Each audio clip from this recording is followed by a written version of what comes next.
Good afternoon and welcome to the Tennessee State Funding Board meeting for November 3rd, 2025. We'll note the presence of a physical quorum. First off, I'll ask Kayla, are you managing the meeting this morning? Sandy is online too. We can't see We her. can't see her. So Sandy, if you're going to manage the meeting remotely, let me ask you, have we received any requests for public comment? We have not received any requests for public comment. Very good. Seeing that we've received no requests for public comment, the first item on the agenda today is consideration for approval of the State Funding Board meetings Funding Board minutes from the meeting held on October 20th, 2025. Members, hope you took time to review those. In your packet, need a motion and a second. So moved. Have a motion and a second. Any questions or discussion about the minutes? Seeing none, all those in favor of the minutes, please respond by saying aye. Aye. The item is approved. Next up, the business of the day, the presentations. Always a great meeting. Welcome all of you who are here. Welcome all of you who are joining us online. Always a very important and interesting day as we look to receive information that will assist in the revenue estimating process. Today, we're fortunate to have a variety of presenters, but starting with somebody here for the first time, Emily Mitchell from the Federal Reserve Bank of Atlanta, Nashville branch. Emily is the new regional executive. Come on down. And so, Emily, welcome. We appreciate you coming. You have a great heritage to uphold. And we welcome you for your presentation and appreciate you being here. Great. Well, thank you. Good afternoon. Be sure and pull that microphone towards you and lean into the microphone. Got it. Thank you. Thank you, Comptroller Mumpower, other members of the State Funding Board. It is a pleasure to be here today with all of you. I know the other economists who follow will have more on sort of state level data, so I thought it would be particularly important to spend my time with you all talking a bit about kind of national conditions that we're seeing in aggregate, particularly because there are so many kind of perplexities, uncertainties today in the economy. So I'll share some observations about how I'm sort of thinking about all that is at play. And I'll focus heavily on risks in the economy currently. So those to the inflation side and to the labor market front, given that those are aspects that, as you all know, the Federal Reserve watches carefully because those are our charge in terms of monetary policy objectives, but also because those are risks that are heightened and certainly in particular tension right now. I'll also say in terms of my presentation, you all know the current government shutdown has impacted federal statistics at the moment. And so there are in my charts some extrapolation of conditions looking forward based on most current data, and then also inclusion of some private data sources and whatnot. So we're sort of trying to piece this together in as much kind of rigor as is possible right now. And I guess my last point before I get started is just a quick disclaimer that these are my views and do not represent those of the Federal Reserve Bank of Atlanta or the Federal Reserve System. So with that in mind, let's talk a little bit about what is underlying some of the upside risk to inflation currently. So on the next slide, if we can get it to move forward, you likely know that inflation by sort of any measure that is used remains well above the Federal Open Market Committee's 2% target. This slide shows a few different sort of measures of thinking about inflation. So the blue line is PCE, personal consumption expenditures, which is the Fed's preferred measure of inflation. The green line shows core PCE, which just means it's stripped out the volatile categories of food and energy. And the yellow line is a measure that the Dallas Fed uses that essentially cuts price growth on the tails. Suffice to say, all of these measures have show that inflation is fairly stubborn. You can see at the height of the pandemic era kind of price growth, there was inflation that went up as high as right around 9%. We all remember that time, and it was not a good one for the Fed. It came down as the Federal Reserve tightened interest rate policy, and we'd like to see that year over year growth hover right around 2%. But since the beginning of the year, it's sort of sitting somewhere just below 3. It has ticked up ever so slightly, I'll say, in recent months, although CPI data last week, I guess on Halloween, showed a slight downside surprise. Let's see, skip that one. So what has been underlying that price growth? So I think it's important to think about kind of categories of inflation as well, because there are trends that are underlying that are important to take on board. So if you break inflation into these two main buckets, both of core goods, which in this case, again, excludes volatile categories of food and energy, in blue, and then core services in green, you see the different trends at play here. So for core services, the story really is that it has plateaued all year without a lot of downward movement. And then at the same time, core goods have shown some tariff-related effects as that group of prices started to tick up at the start of the year. Again, there has been a little bit of downward movement if you squint at the far right recently, but it really remains to be seen whether that trend continues. I think the important point here is that this picture shows that it's not all tariffs out there. So core services, we hear a whole lot as I talk to businesses across the state about the areas of price growth they're seeing that are inclusive of things like insurance, energy costs, land costs, things that are not subject to tariffs. And so the prices story is a pretty complex puzzle, and I think that the fact that it's sort of additive on top of the tariffs, I think is what feels most problematic for the Federal Open Market Committee currently. So I'll show you the next slide in terms of anticipation on the inflation front as we look into 2026.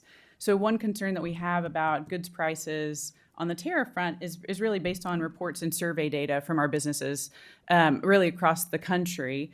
And that really it is to say that goods-related price increases due to tariffs have started and are certainly expected to continue into next year. So this information is from a national survey of CFOs that the Atlanta Fed conducts in partnership with Richmond Fed and Duke University. And the colored bars you see represent time periods when the survey was conducted. So the light blue bar is Q1 of this year, the red is Q2, and the purple is Q3. These graphs show a whole lot of information. I don't expect you to kind of digest all of it. I'll give you a few highlights, though. One is that a pretty obvious piece of this is that the more imports a firm has, the higher the expectations both for cost and price growth. So really intuitive on that front. Another important takeaway is on the far right side, that firms' expectations for price growth in 26 have increased as this year has progressed. So we hear that kind of the prolonged period of tariff negotiations have meant that many firms have pushed out their expectations for raising prices into next year. Again, kind of an obvious side effect of what we've seen. So we've heard too, just to give you a bit of flavor for what we hear from firms when we dig into this a bit more. So we also hear that they're sort of reporting plans to share costs with others in their supply chain. They're hoping to absorb greater portions of the increased costs, sacrifice margins, et cetera. So there is a whole lot going on to minimize the kind of effect on final prices. And at the same time, there's an expectation that there will be some impact. And then when we think about kind of uncertainty sort of writ large, when businesses report that they still have a lot of uncertainty about kind of where tariff policy will ultimately land, most expect it to be somewhat higher than where it was at the start of the year when it hovered around 2 to 3%. You can see from this chart, and actually it's been updated since this time. There were tariff negotiations obviously happening last week. And so that blue bar you can disregard. That was sort of a forecasting. But essentially it shows that the roughly average tariff rate is hovering in the high teens right now, though certainly may come down based on the way that negotiations transpire. I think the challenge here is that businesses don't have a lot of historic context for how to navigate these times. So you really have to go back to kind of 1930s, a period before many of us were alive, to find some type of comparable time in terms of tariff rates. And I think it's especially important in thinking about kind of reports that we hear from small businesses who are often more vulnerable to tariff impacts, sort of less leverage than small firms to navigate and push back on cost increases, less access to capital. So there are a variety of kind of direct and indirect cost increases that we hear from small businesses resulting from the trade policy evolution. So that's just a quick summary of some of the kind of risks that are present on the inflation side. And I wanted to shift over to the labor markets because there's certainly a lot of complexity there right now as well. So if we take a key indicator of labor market health, so the unemployment rate, sort of at face value, we'd say it looks fairly strong. So you can see the peaks here in this chart that are associated with the great financial crisis, and then again with the pandemic. And you see where we are at the far right relative to that, to right at 4.3% as of the end of August of this year. So that looks, we could all say that looks pretty solid. But at the same time, I think it's important to look sort of beneath the hood, so to speak, to see what's sort of underlying that data. I also will say I won't front run all the information that I know the teams after me will present, but I will point out the unemployment rate for the state tends to hover below, significantly lower than this national average. I think in August it was about 3.6%, and that trend is consistent among many Southeastern and Sunbelt states, really, that have had significant job creation and in-migration of households and businesses in the last decade. So in terms of the labor market kind of underlying what we see in the unemployment rate, one way to look at this is to sort of think about what's happening in terms of labor demand and labor supply. So sort of sectors of the economy vis-a-vis job growth is evident on this slide. So we know that healthcare, shown in the green bars you see, has really been a key contributor of job growth since the start of the year. And then at the same time, payroll growth has turned negative for the rest of the economy in the blue bars just in the last few months in the summer.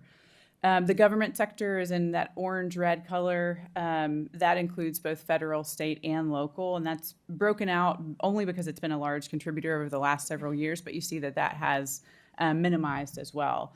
And so as I talk to kind of our labor economists across the Federal Reserve System, I think they've indicated some caution about assumptions for job growth in September and beyond, past this data that we have available. I think the assumption among most is that the employment growth trends likely didn't fall off a cliff in September. I think the words that I've heard are sort of muted but positive expectations.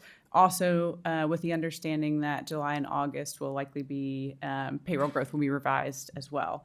And I think our business contacts across the state also support this notion. So many have described an environment of holding headcount fairly flat for the remainder of the year and into next. It's sort of this so-called low hiring environment. So that holds for many, many firms that we've spoken with.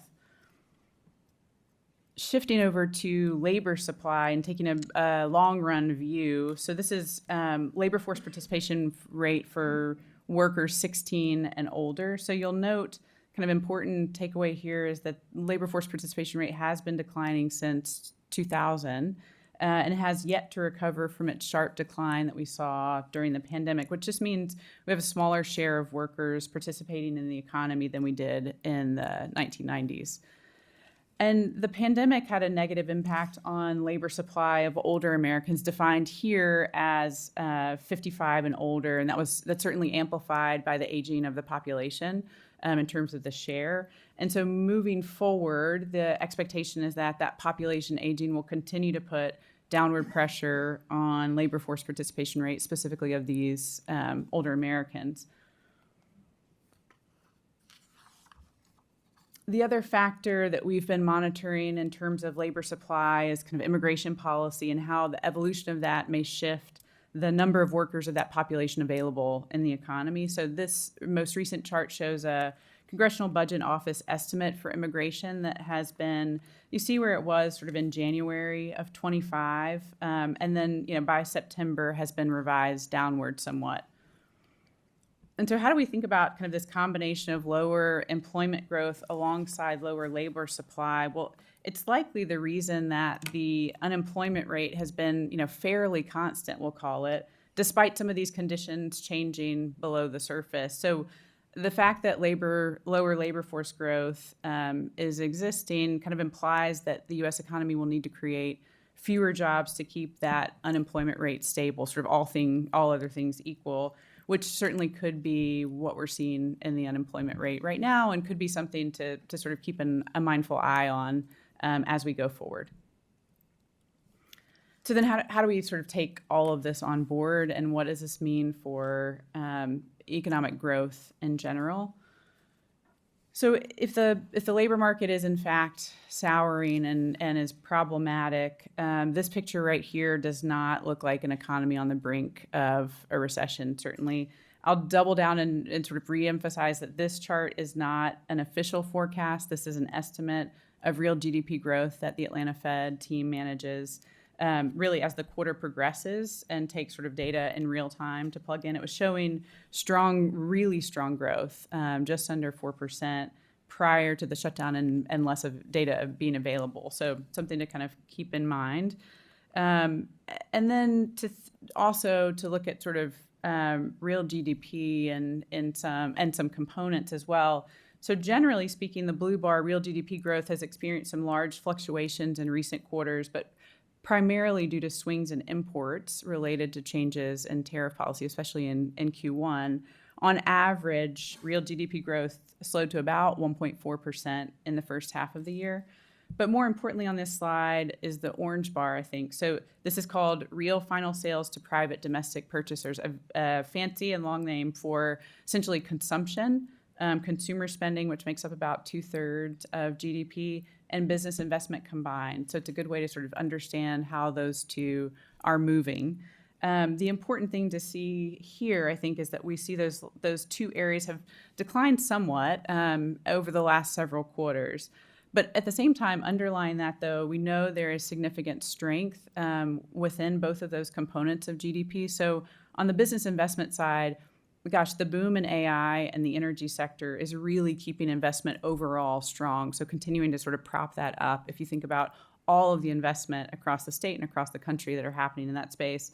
And then on the consumer spending side, we also know that higher income Americans are driving a larger share of consumer spending right now. So this to me suggests an economy with a lot of variation underneath. So it's sort of unsurprising, I think, when we take as a whole what we hear from smaller businesses or lower income consumers, that they're feeling a lot of strain, when at the same time there are others, different sectors and households that are feeling really bullish about sort of end of the year and into next year.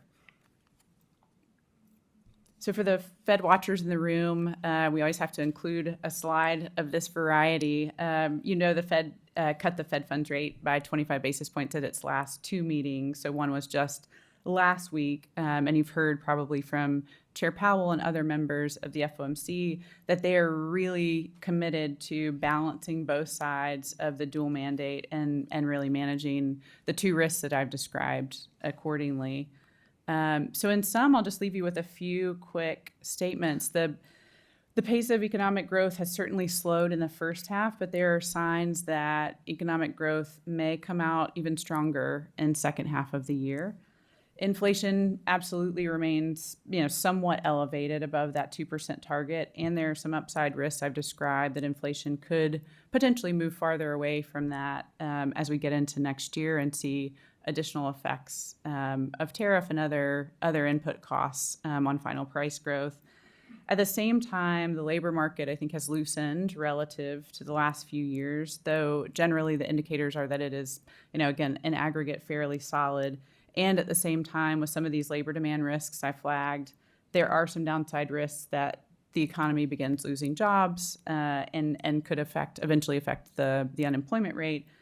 And then lastly, if there is one word that we hear from businesses repeatedly this year, it is uncertainty. That is often the case, always the case, and it is particularly heightened right now as companies sort of determine and plan around where policies ultimately will land. So that is something that we are monitoring incredibly closely right now. With that in mind, I know I have exceeded my time by just a bit, so I will pause, see if there are one or two questions, and then turn it over to the next presenter.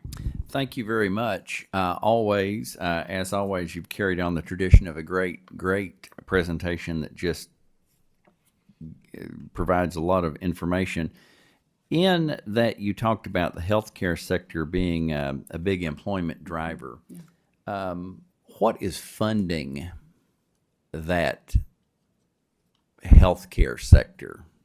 Yeah, I think it's a great question. I think one of the kind of drivers or motivations of the strong kind of robust employment growth in that sector continues to be catch up from pandemic period era. And so there are a variety of kind of factors that have been boosting that over the last, call it 2 years.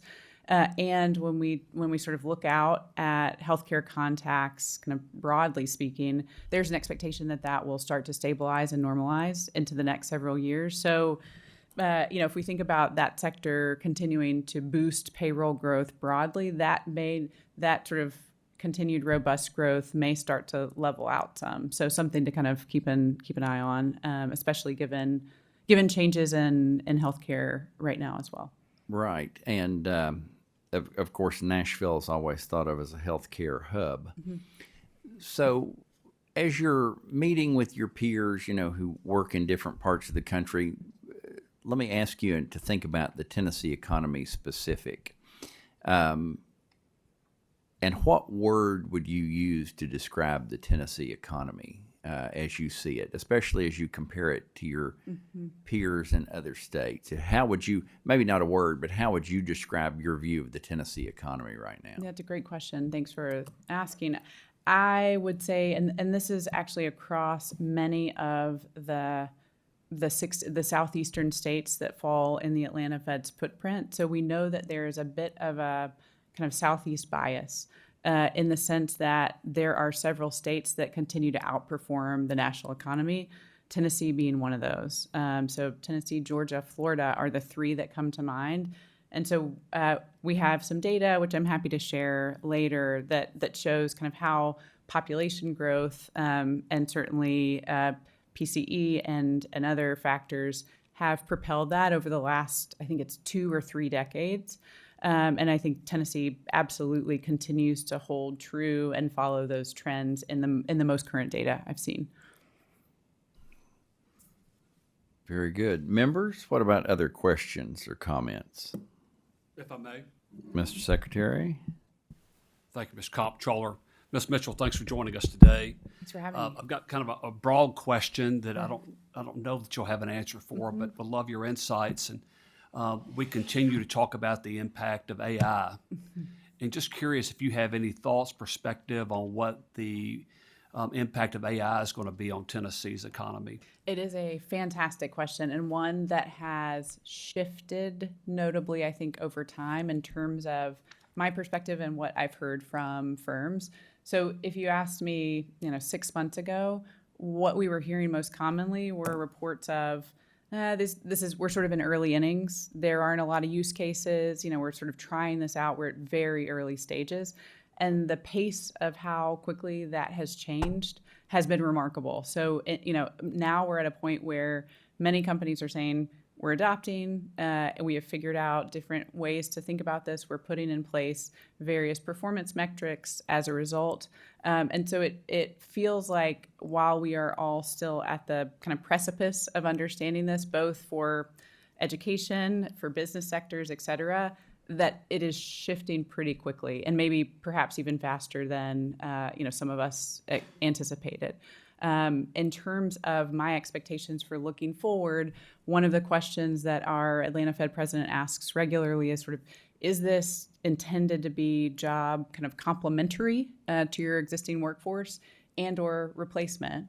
And how do you think about that? And I think the answer right now is we're uncertain because we don't have line of sight into the next 4 years, 3 to 4 years, and also we're starting to look into what that means right now. So it feels like we're at a pretty pivotal point in that, and I'm happy to continue to kind of keep you updated.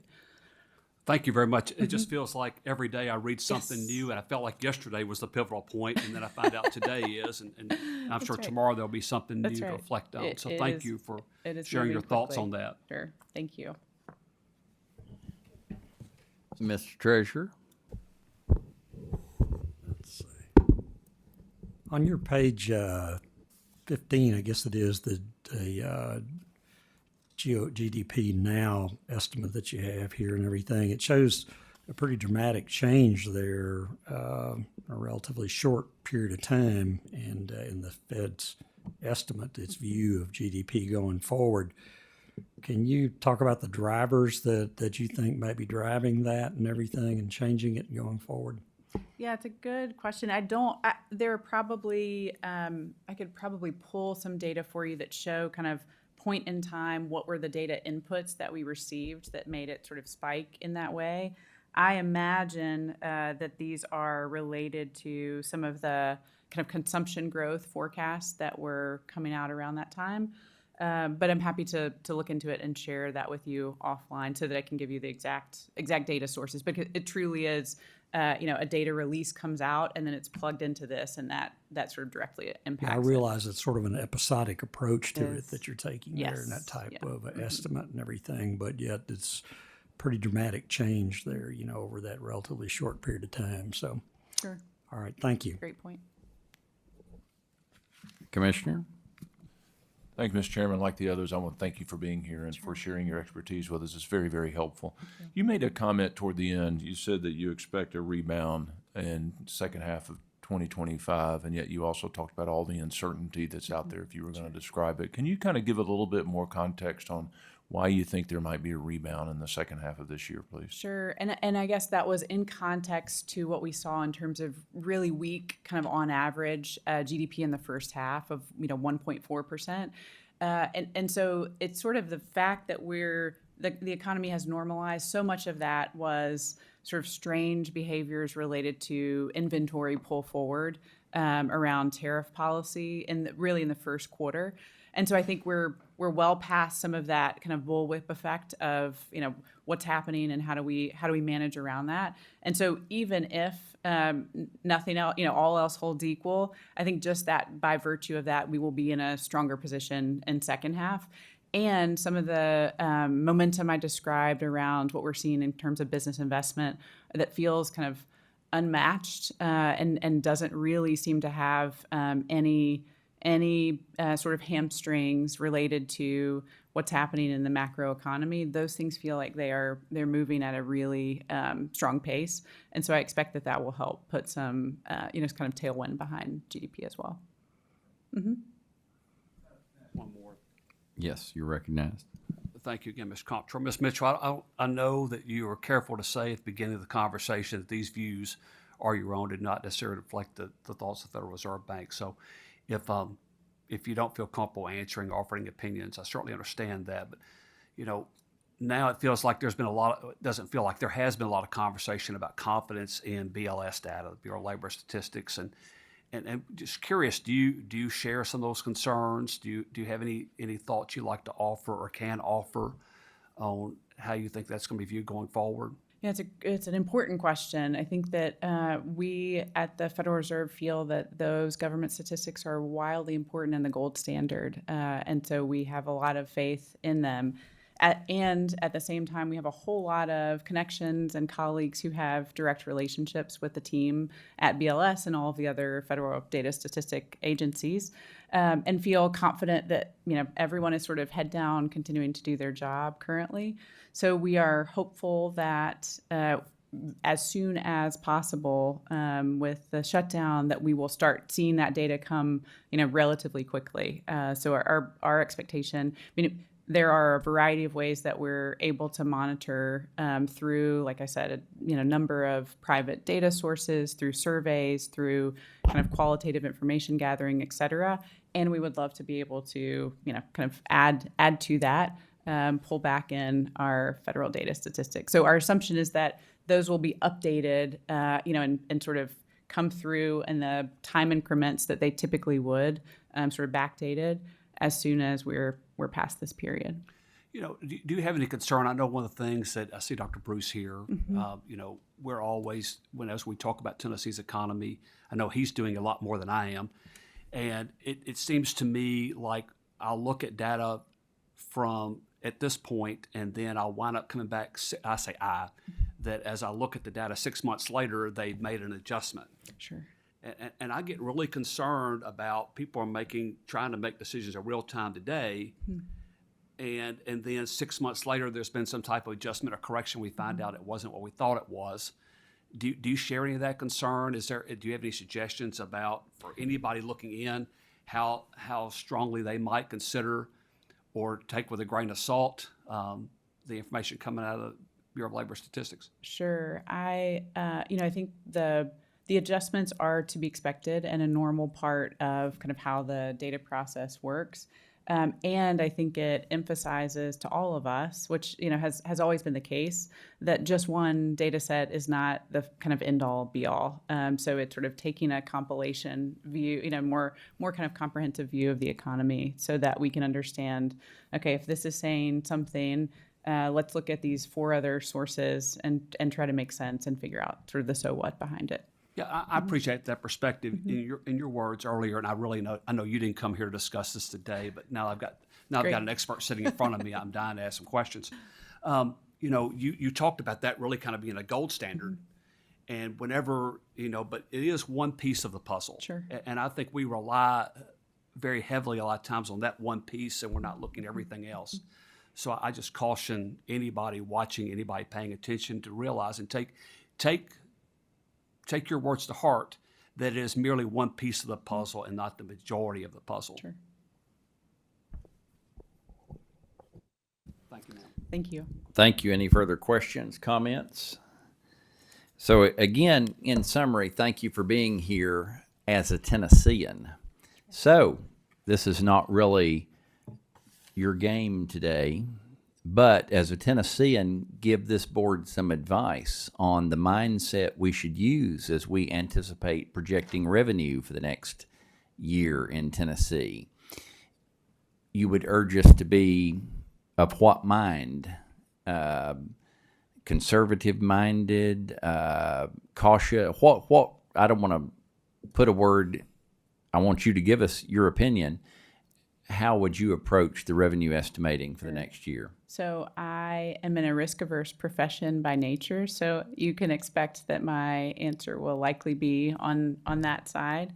But I certainly would, given the risk that I described, I would certainly advise some caution. And also, I think the Tennessee economy feels pretty solid right now as well. So it's sort of balancing both of those. And understanding the kind of underlying factors that may affect or pull you off of where you land. Very good. Thank you for being here with us. Thanks so much. We appreciate it. I appreciate you having me.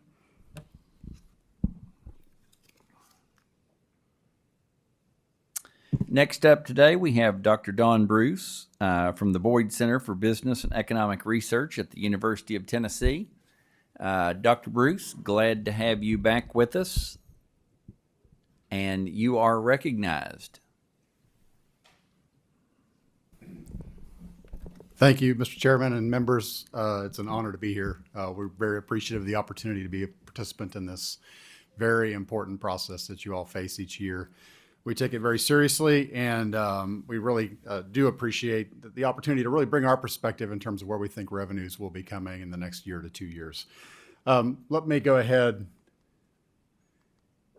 and pick up where Emily left off with her very excellent presentation of the macroeconomy. I'll give a much more Tennessee version after this first slide or two.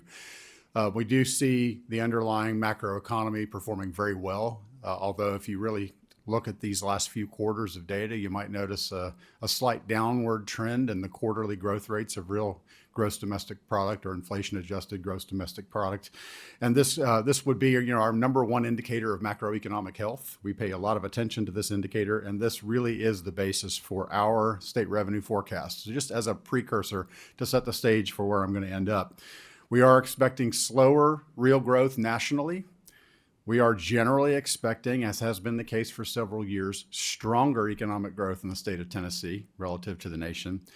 And while we do see that inflation has come down significantly since those high inflation days of a couple of years ago, it remains stubbornly high, as we've just heard quite a bit about.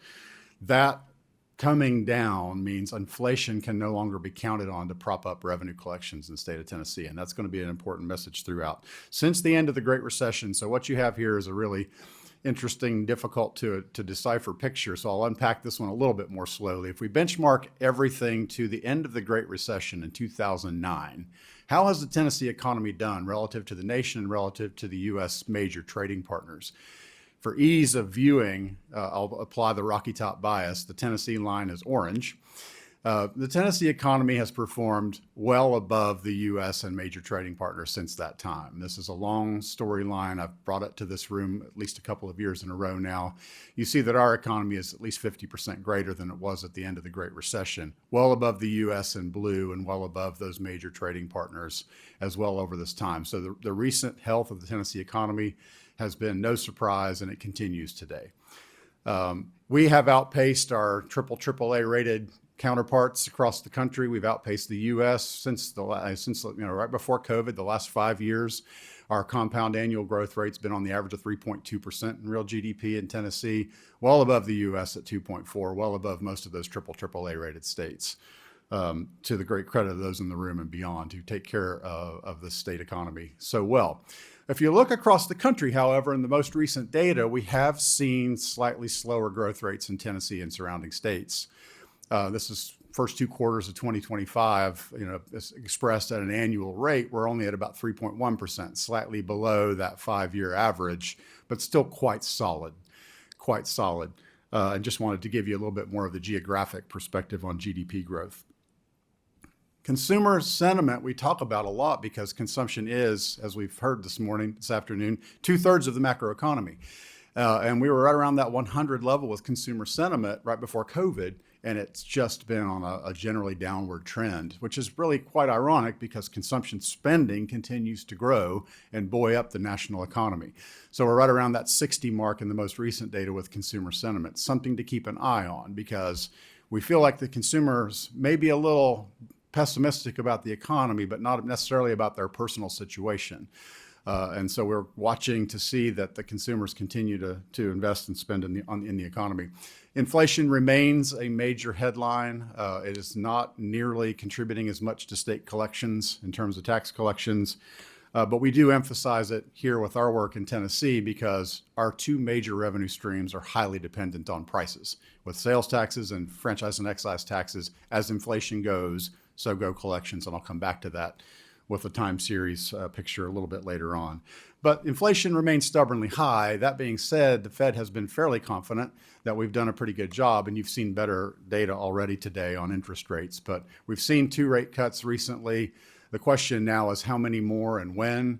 And to the extent that we see additional rate cuts, we will continue to see stronger, perhaps stronger than expected economic growth. But right now, I think we're conserving those weapons of monetary policy for times when things really might start to turn a little more negative, which we don't have in the horizon.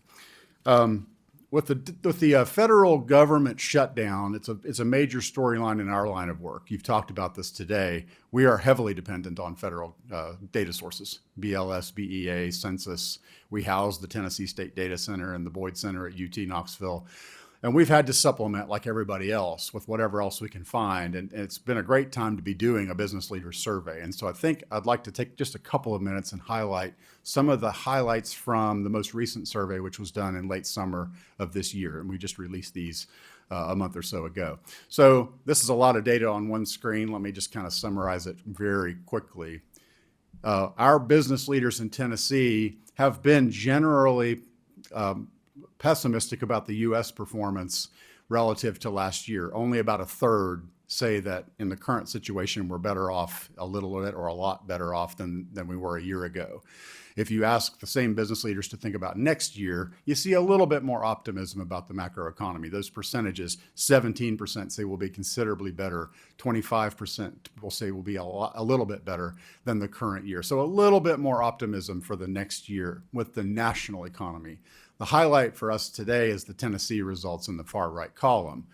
How's Tennessee doing versus the U.S. over the next year? And you see 62, 63%, nearly 2/3 of business leaders say the Tennessee economy will outpace the nation. So this is consistent with the macro data that we have access to. It confirms our own bias and our own suspicions that Tennessee economy is doing relatively well compared to the U.S. We do think, the chances of recession are quite low. We don't have them in our forecast. We don't see them in most of the available macro forecasts right now. In fact, only 3.4% of business leaders say that the chances of a recession in the next 12 months are above 75%, and only about 19% think that the chances are above 50%. The majority of respondents think the chances of a recession in the U.S. are less than 25%, and we would certainly concur with that. And as the U.S. economy goes, Tennessee will do at least marginally better. So we think the chances of recession are quite low. We did ask respondents in the past survey about tariffs. It's obviously a dominant storyline in the recent months. You've heard a little bit about it today. We've asked the question, how much have tariffs affected your business? And 3/4 of our business leaders say tariffs are having an impact. In fact, more than 1/4 of them say it's affecting things a lot. And the second question, the follow-up is, are you passing those costs on to your customers? And we're starting to see more and more evidence of this in the available data. Unfortunately, we don't have a lot of up-to-date data, but this survey suggests that in Tennessee, the business leaders are passing on at least a little bit. Almost about 44% are saying they're passing at least some of these costs on to their customers. So you're going to see that piece in the inflation reports as well. And to the extent that those products are sales taxable, and in large part they are, you will see a little bit of a bump in collections from that. That's the upside is you get the inflationary impact. The downside is it might suppress business activity at some point if prices get too high. We have to keep an eye on that. Not much evidence of that so far. Turning to housing markets briefly, we finally have house price appreciation back under some kind of reasonably normal levels, although houses are still very expensive. Real estate in general has been a great investment in Tennessee recently, but we're well past the days of 20+ percentage point inflation in house prices, back under 5% on a year-over-year basis. We are seeing more listings on the market. We're seeing them on the market for a longer period of time, and we're even seeing price reductions below list. So a little bit more normal functioning real estate markets. That's not to say we don't continue to have problems. We still are recovering from that severe housing shortage that we faced in the post-COVID economy. As you look at the supply side, in order to get housing markets back under control, I've said it before in this room, we've had to have a supply side response. When you have a huge increase in demand alongside a sticky supply, you're going to have price appreciation. That goes for housing, that goes for workers. We'll talk about the labor market in just a moment. But we're seeing stable, continued growth in permitting for residential construction in Tennessee. That's a sign of optimism that the market is going to continue to equilibrate. Still very much pockets of pressure here and there, especially in Middle Tennessee and in Knoxville, where I live. But across the state, we're seeing a nice, healthy supply side response that is expected to continue into the near-term future.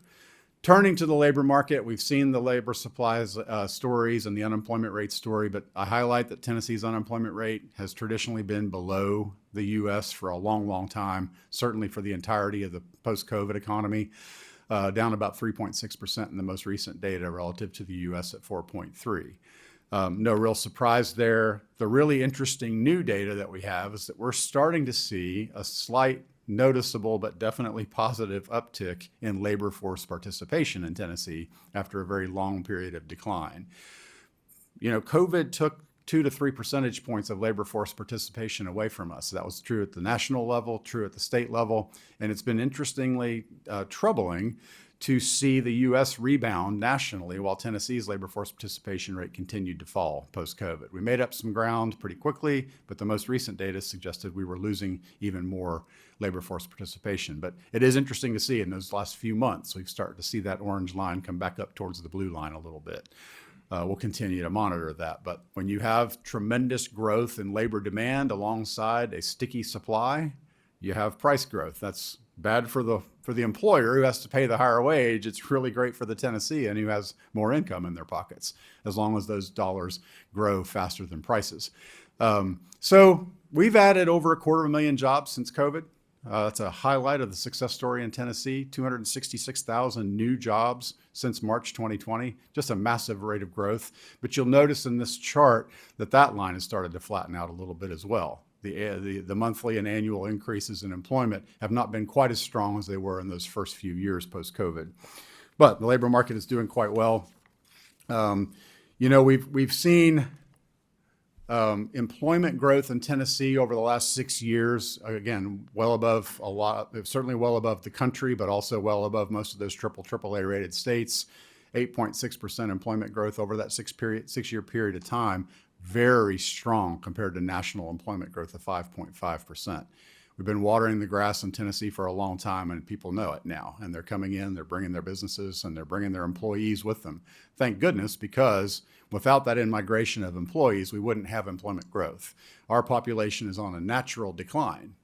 Deaths are exceeding births on an annual basis. So the only way we're keeping up with labor demand in Tennessee is to bring workers in, and we've been doing it very successfully.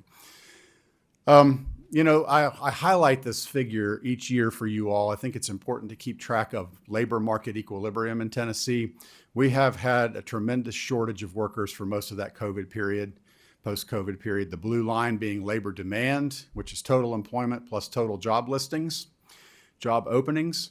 And you compare that to the orange line, which is labor supply, the total employment plus the number of unemployed people. The gap has narrowed considerably in the most recent data. In fact, one might argue that if we had reliable August or September data, we'd probably show that gap is closed.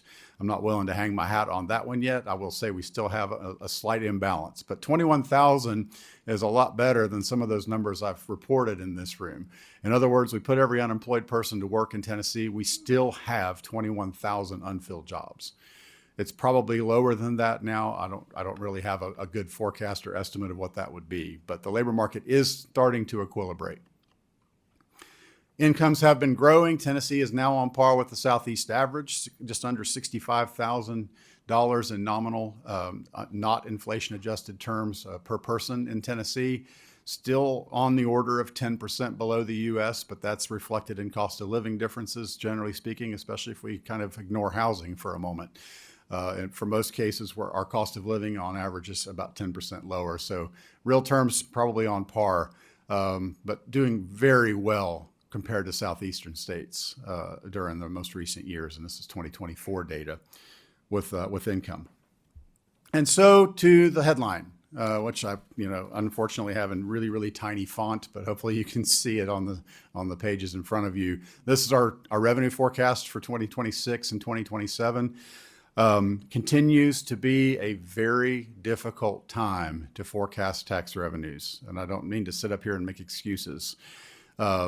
But the volatility is really, really significant. And it's the troubling aspect of the volatility is that it's multifaceted. It's not just one thing that we're paying attention to. Literally everything that's been talked about today can affect these trends. And so forecasting revenues on the basis of historic collections is incredibly, incredibly difficult. So we obviously take a very conservative viewpoint into this process because we'd rather be protected against negative surprises. But volatility being the name of the game, we are projecting positive nominal growth in total collections for FY26. You'll see that at the bottom at about 2.3% total.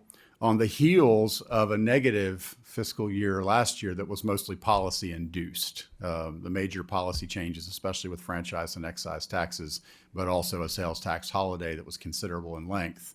Those things took away from natural revenue growth deliberately. Those were policy decisions. Without those on the horizon for the current fiscal year and next fiscal year, we're back into positive revenue growth territory, but nothing to start lining up a whole lot of new programs and new spending at this point. Our view is that revenues will grow, but perhaps not as strongly as many would like to see. So the sales tax component of this, quite important. Those will be perhaps not as strong as the most recent months of collections as we go into the rest of the fiscal year, with that volatility manifesting with tariffs and immigration and all the other things we've talked about. But the sales tax piece is strong enough to offset flagging collections, if you will, with franchise and excise, our second biggest category, which we're expecting to be just barely above zero.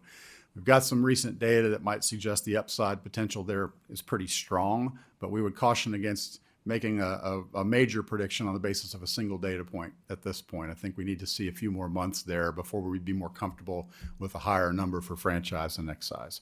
Other contributors, we focus on the privilege tax, dominated by those real estate taxes that are so heavy in that series, and very stable ongoing performance in gasoline and motor fuel related taxes that will contribute to that 2.3% bottom line. But no series, you'll notice in our projections, is really on a strong upward trend here. This is tortoise beating the hare. This is very slow, stable growth. We'll take it any day. It's far better than a big negative sign. But I want to emphasize, we do view this as a conservative forecast. There's upside potential, but there are certainly downside risks that we cannot ignore in our line of work, especially with the absence of a lot of new data. General fund growth, 1.3% this year, 2.4% next year. Let me just wrap up with a little bit more historic context, and then I'll be happy to respond to comments and questions. Our tax revenue growth has slowed considerably. We're not anywhere near that 5%, maybe long run average, largely due to inflation coming back down under control and the absence of major policy changes. But the reduction in growth rates was certainly contributed to by those policy changes in the last couple of years. But you see that settling out at around 2.5%. The inflationary component has been quite significant in Tennessee collections. So the orange line here takes out the effects of inflation. What you see is negative, a continuing series of negative real tax collections growth. Nominal growth will be on that 2.3, 2.4 range, but that's mostly inflationary, with sluggish inflation propping that up. That being said, the final point I'll make is that collections remain above that pre-COVID trend, even with slower rates of annual growth. We had a couple of very impressive growth years. We've made some really good prudent decisions on the basis of that one-time money. We've realized that was not a slope change in growth rates. That was a one-time episode for a couple of years. We remain on a positive revenue trajectory relative to that long-run trend in terms of total collections. So with that, happy to try to respond to questions or comments. Thank you. Thank you, Dr. Bruce. Always great presentation. Appreciate you being here as always important. As I asked the last presenter, if you had to boil it down just to a word or two, how would you describe the Tennessee economy in the face of what you see going on in the world and the nation? You know, I thought about that I appreciate the advance warning when you asked that question, Mr. Comptroller. I thought about that. My first preference, I've got about 15 words to throw out, but my first preference would be adaptive. I thought about resilient, but Tennessee has done a really good job in the recent years of seeing challenges nationally, adapting and adjusting by necessity to maintain relevance and strength in the face of all of this volatility. We're investing in things like nuclear and AI and electric vehicles and alternative mobility. All the grand challenges facing the country right now, they're looking at Tennessee for examples, and Tennessee has done a really good job, I think, of leaning into those spaces and not sort of running away and hiding from those opportunities. Thank you. 2 weeks ago, it was actually 2 weeks ago, I had a Nashville-based AI vendor make an appointment and come see me in my Capitol office and sat down with me and told me that if we were to contract for their services, their AI services, that it could speed up audit work and other work 10 to 1,000 times faster. Which I found interesting. I think their approach was, and then you wouldn't have to have as many employees, whereas my approach was, man, if that's true, maybe we could finally get to some of the things that have been waiting. Maybe we could do more because we have such demand for our services. I guess my question is, how do you see that as reality as we have a shortage of labor force out there? Is AI one of the solutions? Do you believe the promises like the ones that were made to me in the presentation are real? What's your thought on AI in our workforce in general? Well, thank you for that question and this important topic. I think it's really one that we need to spend a lot of time thinking about. I'm excited about AI, and I think the same way that you are. First of all, you highlight this impressive bandwidth of opportunity, 10,000 to, what was the upper bound, excuse me? He said 10 times to 1,000 times faster. Orders of magnitude. Right. We have no idea. That's a really wide range of possibilities, even wider than the range of possibilities for state revenue collection. So my response to that is that's fantastic. I'm embracing it. Our team is embracing it because it is a productivity enhancement. But I can assure you that when my team, and I've got two of the best in the room with me today, Dr. Larry Kessler and Mr. Alex Norwood in the back of the room, these guys are relying on AI to become more efficient, to actually be able to do more things for the people of Tennessee. They're not clocking out at noon because AI made them twice as productive that day. And I don't think any American or Tennessee employer is expecting that kind of a response, where we can possibly reduce labor force on a dime.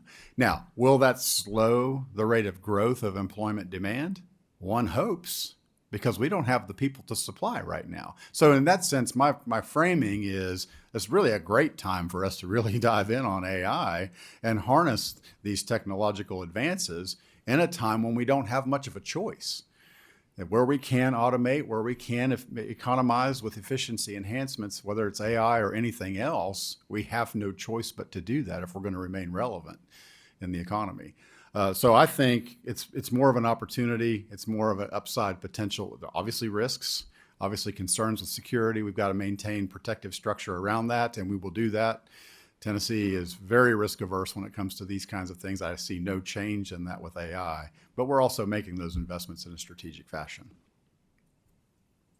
Thank you. Tourism seems to have grown to really perhaps be the second biggest industry in Tennessee now. When you see the lack of available labor force, when I'm here in Nashville or over in Sevier County as I was last week, it seems like just anecdotally you can feel a shortage of labor supply in the tourism sector.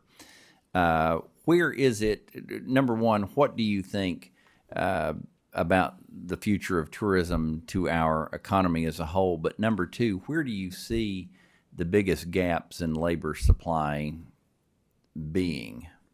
Outstanding question, and it's really, really important for Tennessee. I think tourism is a big part of why Tennessee has become so attractive for people moving from other states. They've been here on vacation, they've been here for sporting events or whatever, and they're finally deciding to come on and move to Tennessee.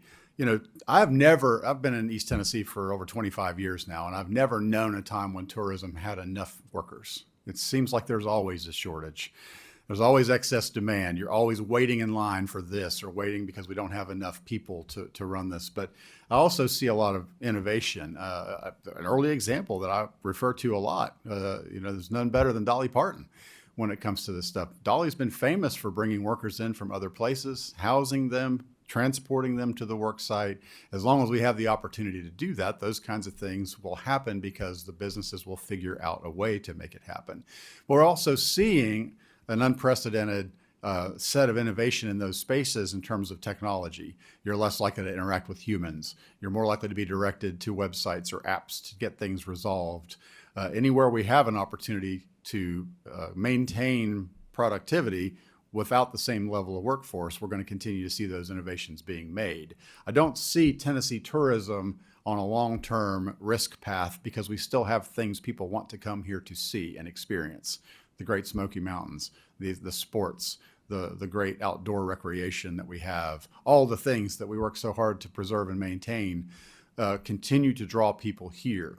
But we can't ignore the pressures on those labor markets, right? When we have a fixed supply of workers and the opportunity set is growing at the higher end of the income distribution and the higher wage distribution, workers are naturally going to seek out a better life. They're naturally going to move into those spaces and create gaps in those entry-level service sector, lower wage jobs. Unless you just want to be there in that job, it's going to be really hard to preserve employment at those levels.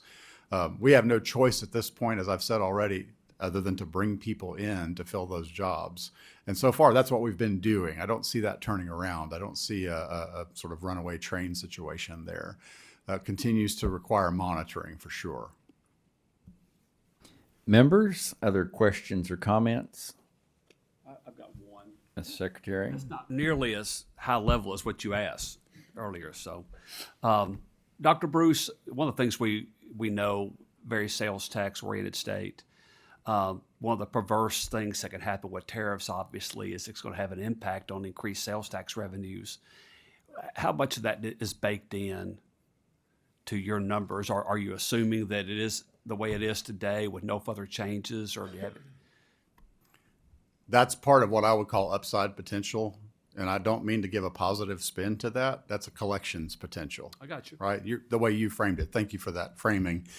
I appreciate that you limited yourself to one question on the front end. Well, we won't hold you to that, though, if this is to generate an additional follow-up. But I know where you work. I appreciate that. We're here for you. But, we've baked this in. The tariff impact, we're already seeing it in inflation reports. We're a big importer in Tennessee, just like a lot of other really strong economies across the country. We have resilient consumers who are propping up that demand, who aren't really going to be swayed by a slight price increase for imported items. They're going to continue to buy those things. To the extent that that continues, we're going to see a little bit higher rate of collections. In fact, that's already cooked in.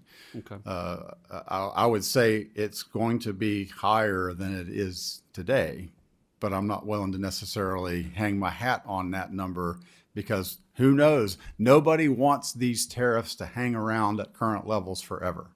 These tariffs are not being put in as economic policy. They're diplomatic policy. The idea is to put the tariff in place, get into a negotiation where we try to get what we want from our trading partners, and when we are successful, to negotiate those tariff rates back down. I fully expect that'll happen on a protracted basis. We're already seeing it in some countries. But so the temporary inflation impact of tariffs, we haven't seen the full impact of it yet. We will see it over the next 6 to 12 months, and then hopefully that's a bubble that smooths out as these things get negotiated back down to lower levels. All right. Thank you, Dr. Bruce. Members, any other questions? Comments? Dr. Bruce, I'll just close out with the same question I closed out with our previous presenter about just the mindset of advice. I mean, you actually gave us, some numbers, your projections, but what mindset, if you were predicting the revenue, would you have? I would have a very cautiously optimistic mindset at this point. I think that's prudent. I think we're not really at risk of not being able to pay our bills, but we're certainly not in a position to start large-scale investments above and beyond what we're doing right now. Collections will be slow, steady, positive, could be much higher, could also be significantly lower. But I feel pretty good that a 2.3 range is a pretty confident, conservative estimate to work with. And that 2.3 is fueled primarily by the sales tax. That's correct. Right. As is You always do the case. expect a rebound of F&E to become positive, but really fueled by the sales tax. That's correct. Just kind of a final question that really might be a rabbit trail to some degree, but of course the Comptroller's Office is a repository for census data. And, we see population decline in West Tennessee. Our economy is fueled by certain centers in our state, urban centers, here in Middle Tennessee.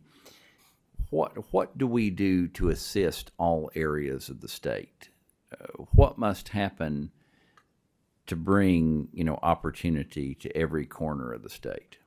Well, I think Tennessee has a pretty proud tradition of doing that, so I wouldn't suggest a major course correction at this time. Awareness is important.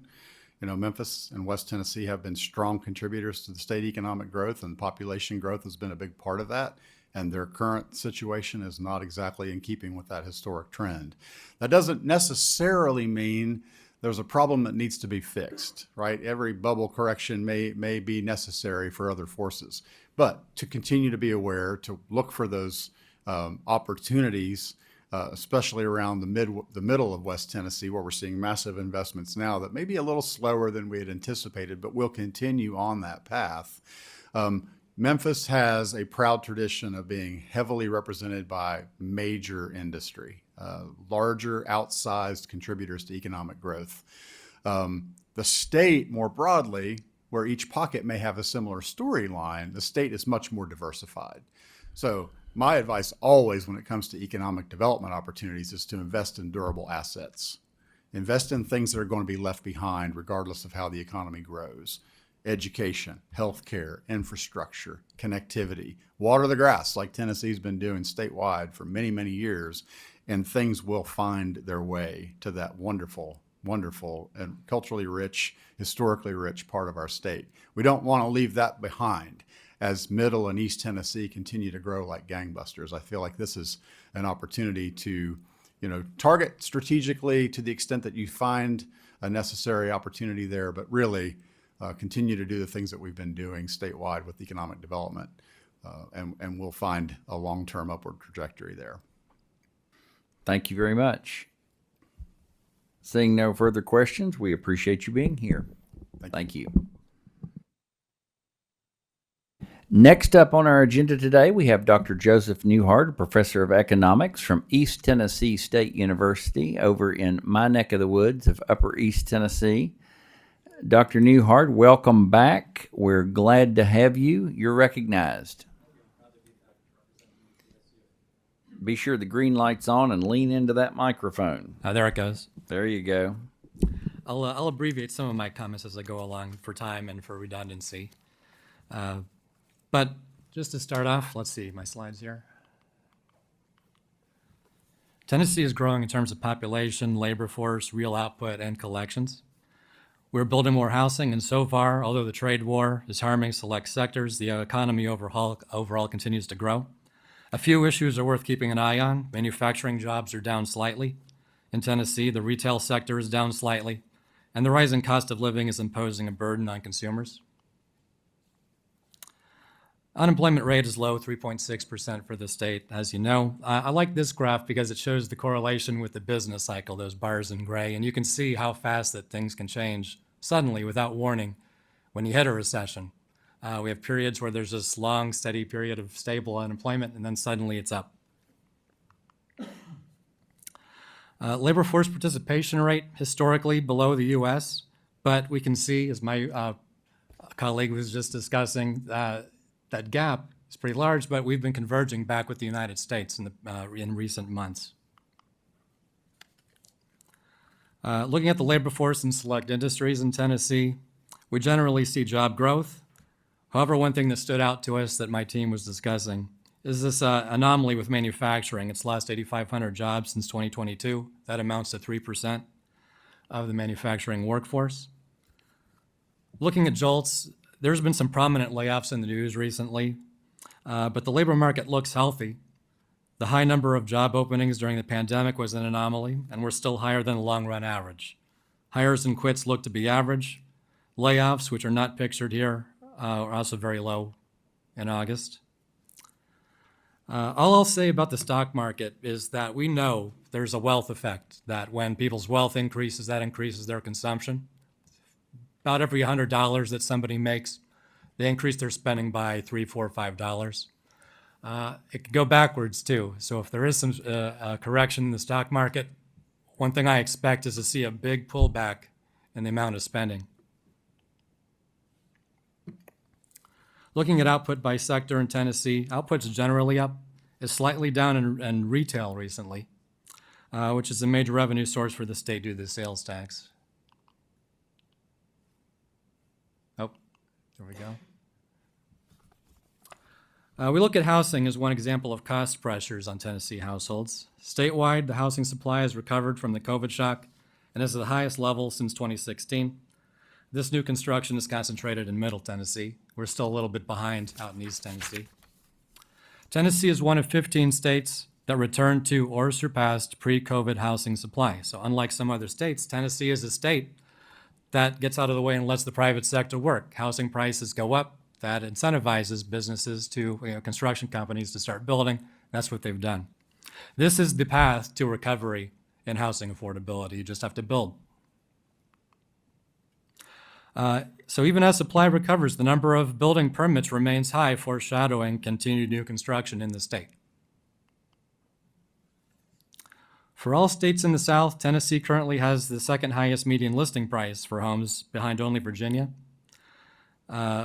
We teach our students that prices fall when supply increases, but for a variety of reasons, we will have to wait longer to see that possibly happen. We think that will probably be on the way, but housing is a slow-moving market. Our median household income ranks 6 out of 13. And then this leads to the next chart, where I generated the ratio of median home prices to median household incomes. And then this ranks us second for housing costs relative to income. This is my preferred gauge for cost of living because as a major expense, housing costs crowd out other consumer spending is probably a main cause of falling fertility rates nationwide, among other things. Having said that, I think 2/3 of households in Tennessee are owner-occupiers. So as housing prices go up, they benefit from that, but it starts to price out people who are a first-time buyer. Tennessee population growth. So high cost of living affects population growth since migration tends to seek out better purchasing power. Tennessee population growth has declined slightly in a couple years in a row, but remains higher than the long-run average of 1%. We expect the growth rate to continue falling, but remain positive due to job growth, a favorable tax regime, and an efficient state government with low debt per resident. The Boyd Center also projects the population growth rate to stay positive, but to continue falling every year in the next decade, increasing by only 40,000 residents by 2035. With immigration enforcement, U.S. population could be flat, but I would still expect some population sorting across state borders in Tennessee's favor. Median household income in Tennessee has grown 4 times over since 1984, but after adjusting for inflation, the living standards for the typical household have seen more modest improvement. What should be a rising standard of living is being held back by the rising cost of everything. If the CPI numbers are understating true inflation, then our living standards could be flat or down. The personal savings rate reflects the higher costs crowding out people's savings, just due to the higher cost of all consumer goods. Some Tennessee producers have been affected by the ongoing trade wars. Tennessee whiskey was pulled from liquor stores in Canada. China stopped buying our soybeans and reduced its demand for our hardwood and lumber exports. Fewer Canadians are vacationing in the U.S., and automakers rely on parts made in Canada and Mexico. A recent study finds that Tennessee ranks 14th in the importance of exports as a share of GDP, and it ranks 3rd in its dependence on imports. This gives Tennessee a greater than average exposure to the negative aspects of a trade war. However, we don't really see an increase in input costs that can be tied to the tariffs when we look at the producer price index.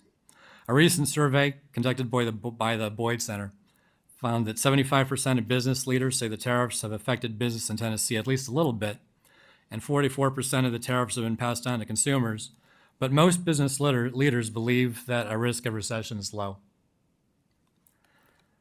There are various potential challenges we keep in mind while forecasting, all adding an element of uncertainty to our estimates. The national debt is growing exponentially. That's a big problem because it's inflationary, and inflation creates winners and losers in the economy, doing the most harm to low-income and working-class households.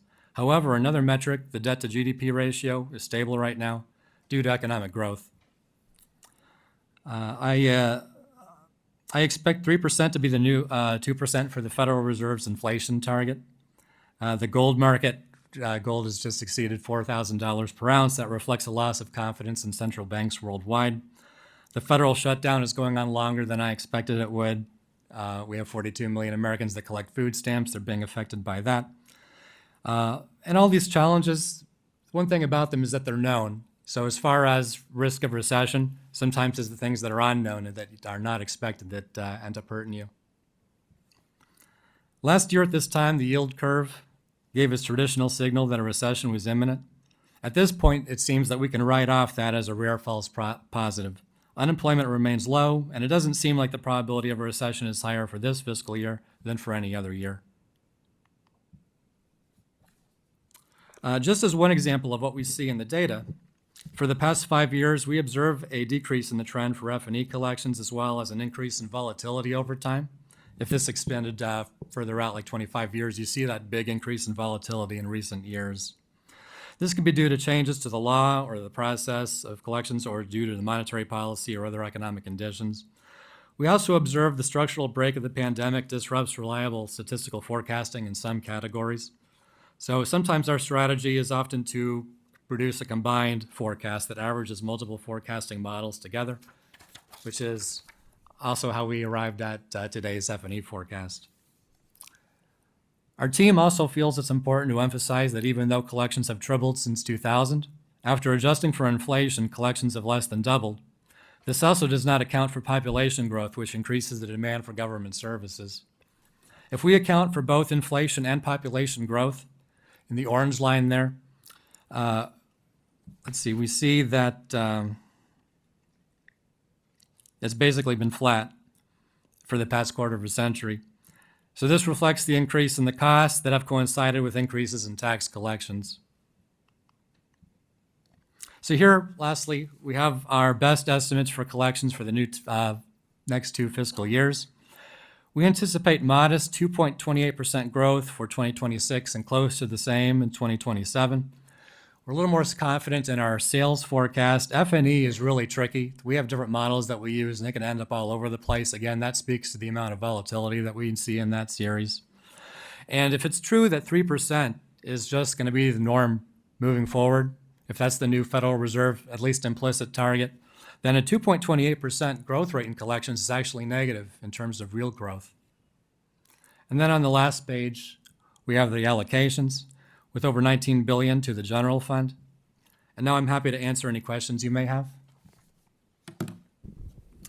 Thank you very much, and thank you for being here. Let me ask you a question specifically about the Tri-Cities area. What do you see happening in Upper East and Upper East Tennessee and East Tennessee as a whole as compared to other parts of the state? What makes us different? 'Cause before you finish that question, I was going to mention the congestion because we have a lot of people coming in. There's an increase in traffic. That's obviously putting pressure on the housing market. I've observed a doctor shortage. I'm not sure if that's statewide or not, but I see evidence that it actually is taking time to see certain kinds of specialists, or if you want to see a dentist, you may have to drive maybe up to an hour to get to someone that's actually taking in patients. So there's definitely a shortage of those types of specialists out where we are. I'm just not sure if that's statewide or not. So, in keeping with my question to the other presenters, what really word or term would you use to describe the Tennessee economy in the face of the world? Resilience is a pretty good one. If you compare us to the other states in the United States, we have a really good, strong growth rate. And even, I showed you our housing prices. Those are up. We're still attracting. We have a population growth rate that's above our long-run average. So this is still due to job growth, a place where people want to move. And not just money, but other things as well. We have non-pecuniary amenities that this state provides, especially, I think, out in our part of the state where we have the nice mountains. Again, I would mention congestion. Again, that's a cost. The only real growth in terms of money is GDP per capita. So growth by itself, if it's not improving GDP per capita, you're just squeezing more people into one geographic area. But I don't think that's what's happening here. I think that there are some improvements in GDP per capita that the population growth is creating spillovers. And like I mentioned, there's certain types of work that we still need more of. The healthcare sector is important. You mentioned earlier, leisure and hospitality. That might be one where we need some more people as well. So eventually we'll return to an equilibrium, especially if we get international migration under control, which it looks like the president has done. Then what that's going to leave us with is just sorting across state borders, like what makes one state more attractive or less attractive than the other states. And I believe that we're still relatively attractive compared to the Northeast, California, some other states in the Union. Yes, thank you. Members, other questions or comments, Ms. Secretary? Thank you, Mr. Comptroller. You briefly referenced the dip in the employment in the manufacturing sector. Is that right? Yeah. Okay. What's driving that? Is it higher productivity that's driving that? Is there an AI influence in there? Is AI influencing higher productivity? Our team looked at that, and we didn't see any evidence or couldn't reason it any way that AI had been affecting that yet. We don't think that we're there yet. Okay. So we were just speculating that it must be tech improvement because the enhanced productivity can displace some workers. No question. It looks like our output is up though. So it's not that we're losing factories. We're still bringing factories in. It's just an improvement in productivity, that there's been a decreased demand in the quantity for workers in that right. industry. Thank you. Members, any other comments or questions? Final, or Commissioner? Yeah, thank you. Thank you for being here. Appreciate your help with this. So I wanted to ask about it looks like on your sheet you've got gasoline and motor fuel taxes expected to increase significantly. And I wanted to ask you kind of what your thoughts were on that, and because we've had fairly flat recently, and wanted to see what your thoughts were there. And also, if I'm reading this correctly, you said your F&E taxes down and pretty flat also for the following year, I believe. Yeah. Can you just kind of address both of those? And that'd be helpful. Thank you. All right, so gasoline tax, that really speaks to population more than anything else. So we still expect some more population growth, and that about sums it up, I think. As far as F&E, we had some forecasts that were positive, some that were negative, some that were obviously unrealistic. And so what we ended up with was a combined forecast. We averaged them together because we just feel that was the best we could do. We have a great deal of uncertainty about what to expect in that particular area.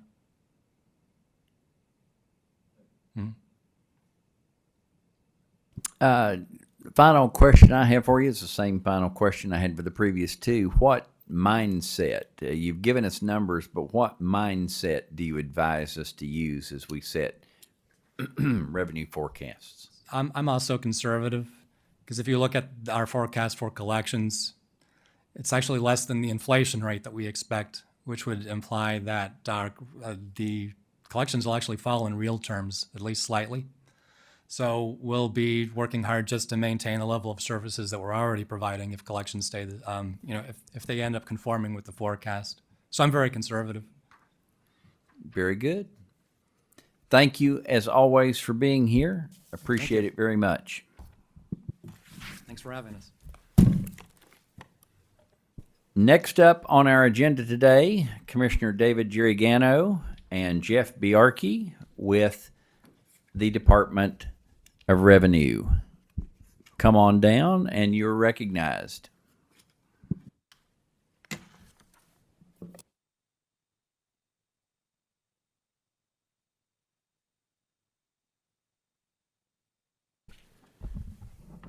Thank you, Mr. Chairman and members of the board. I am we're grateful to have the opportunity to present to you again this year. I'll be available to help answer any questions, but as has been our practice over the last few years, Mr. Biarkey is the star of our show and our expert, and I'm going to turn it over to him.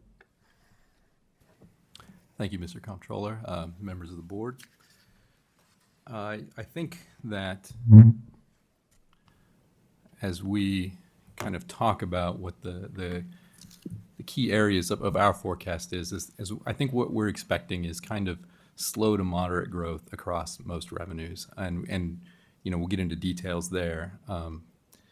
But a lot of the other presenters have already said this, but we think there's a lot of uncertainty too. I think there's a lot of, as we get statistical uncertainty, we talk about confidence intervals, and our confidence intervals have gotten pretty big. The potential upside is there, and the potential downside as well. Some of the things driving that, are inflation that continues to be elevated.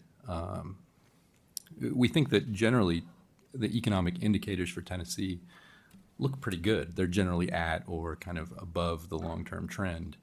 But some of the things have, started to slow a little bit. I think non-farm employment growth has slowed to still above the national average, but something near the national average. And that our kind of manufacturing heavy economy leaves us sort of susceptible to some risks with trade policy and that sort of thing.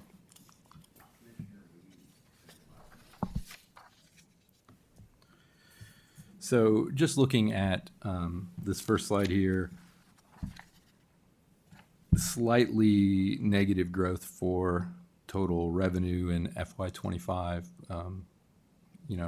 As it's been mentioned, a lot of that is sort of policy driven, and not necessarily indicative of a poor economy or anything like that.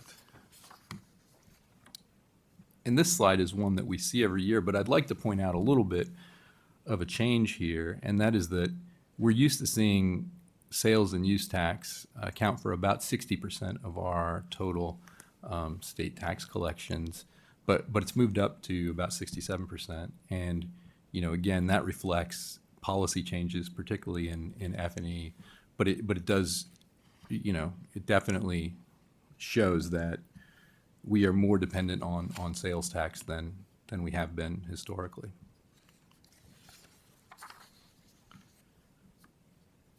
Again, another familiar chart. This relative kind of volatility of the different revenue streams. You can see that top line is F&E, which has historically been our most volatile revenue source and continues to be so. You'll see a little bit of, it may look like it's decreasing a little bit in volatility. That's just because this is a 10-year average, and so some of the 2014 stuff is sort of falling out, and those were really volatile times. So it remains the most volatile by far. Like I said, if we look at state level economic indicators, they all look pretty much on trend. Gross state product, disposable personal income, retail sales, they are all just right at our long-term trend. And in fact, post-COVID have kind of recovered some of what we lost with the financial crisis in 2008, 2009. So those things are looking fairly good. Unemployment also is at a relatively low rate, although in our forecast, we use a Moody's forecast. It is forecast to increase slightly, but again, even at that increased rate, it will be, a good, low and healthy unemployment rate. I won't talk about inflation too much. I think it's already been covered, but, we stay around 3% and, with a Fed target of 2 if that target doesn't change.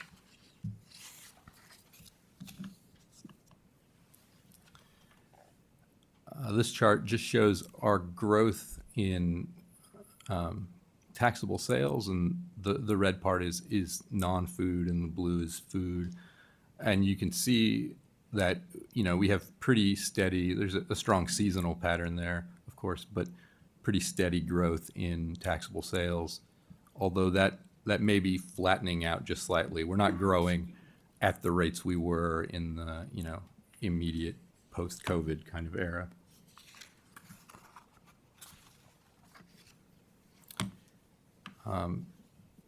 Contributing to our sales tax growth here is various sectors, and what I wanted to highlight is it's really, you can see we take these sectors, we've got services, retail, and non-retail, non-services, and kind of weight them and see how they contribute to growth. And really, the main takeaway from this chart is that retail sales is what is contributing the largest part of sales tax growth in our in the whole series, but really lately it's the main driver.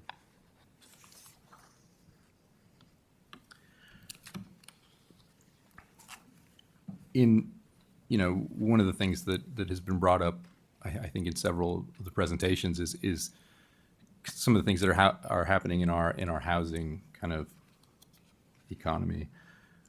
When we look at this, we see a little bit of a mixed picture here.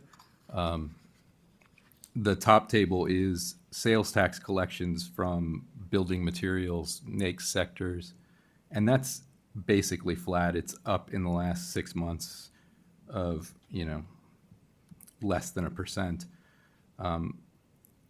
Whereas we see moderate growth in realty transfer and really strong growth, a 17% growth in realty mortgage, which is really driving some of our privilege tax strength.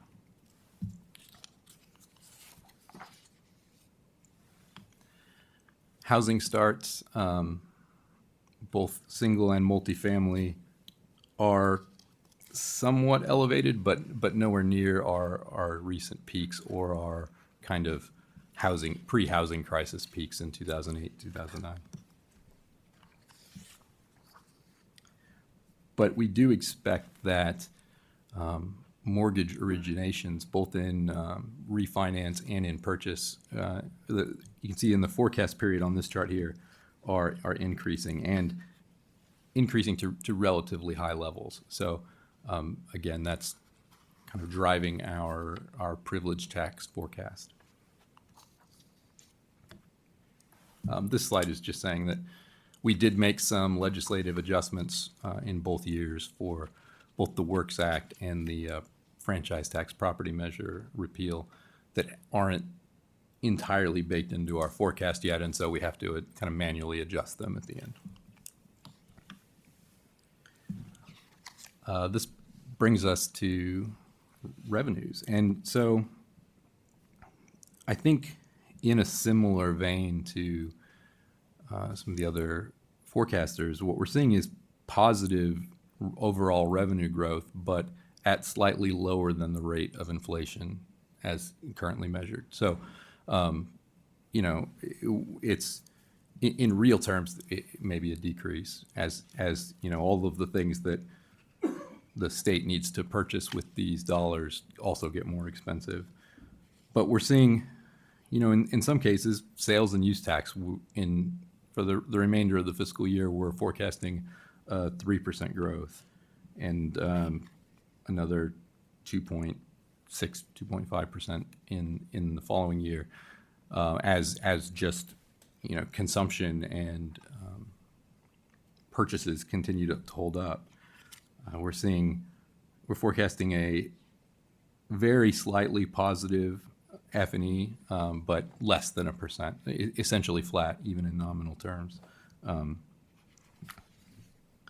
There are a couple of new revenues on this table that have just been newly enacted, the vapor products and hemp, and there are some ongoing litigations with hemp that we think could affect these but are not reflected in this table.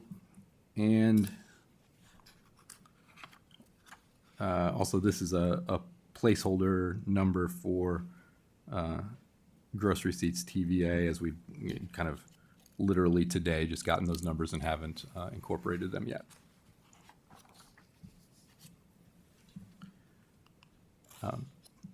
So if, I'll stop there and kind of pause for questions.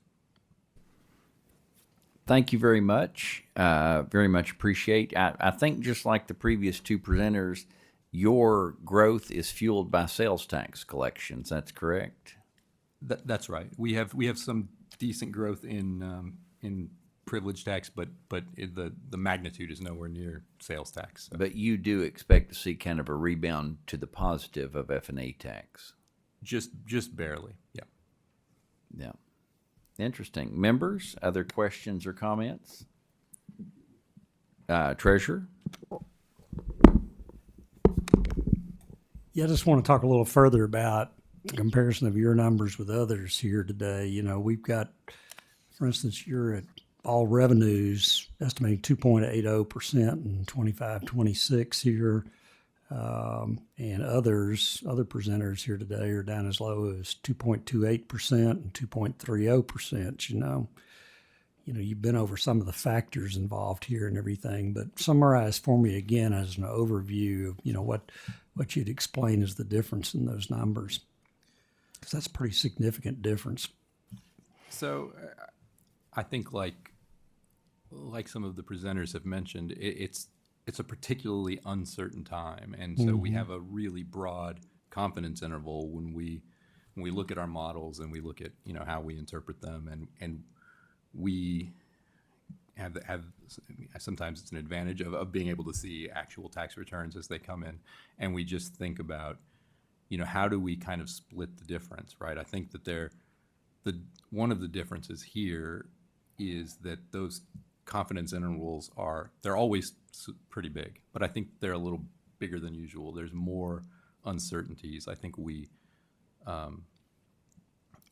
attempt to get to a point estimate for you, but the range of possible outcomes is pretty big. And so, we certainly don't want to be over optimistic or over pessimistic, but Yeah, it's just pretty crucial though, as one presenter observed, if you're below 3, if the Fed's inflation rate is 3%, then you're negative if you're below, that number in terms of the revenue increases that you're going to have. And so that's a crucial difference for state government in terms of its future, in my view, looking at it. And, one other question I'd ask you about is, is consumer sentiment still a relative or a meaningful factor, in projections going forward? And I say that because you don't have that in your data here today, but FRC does. It's coming up here shortly as a slide on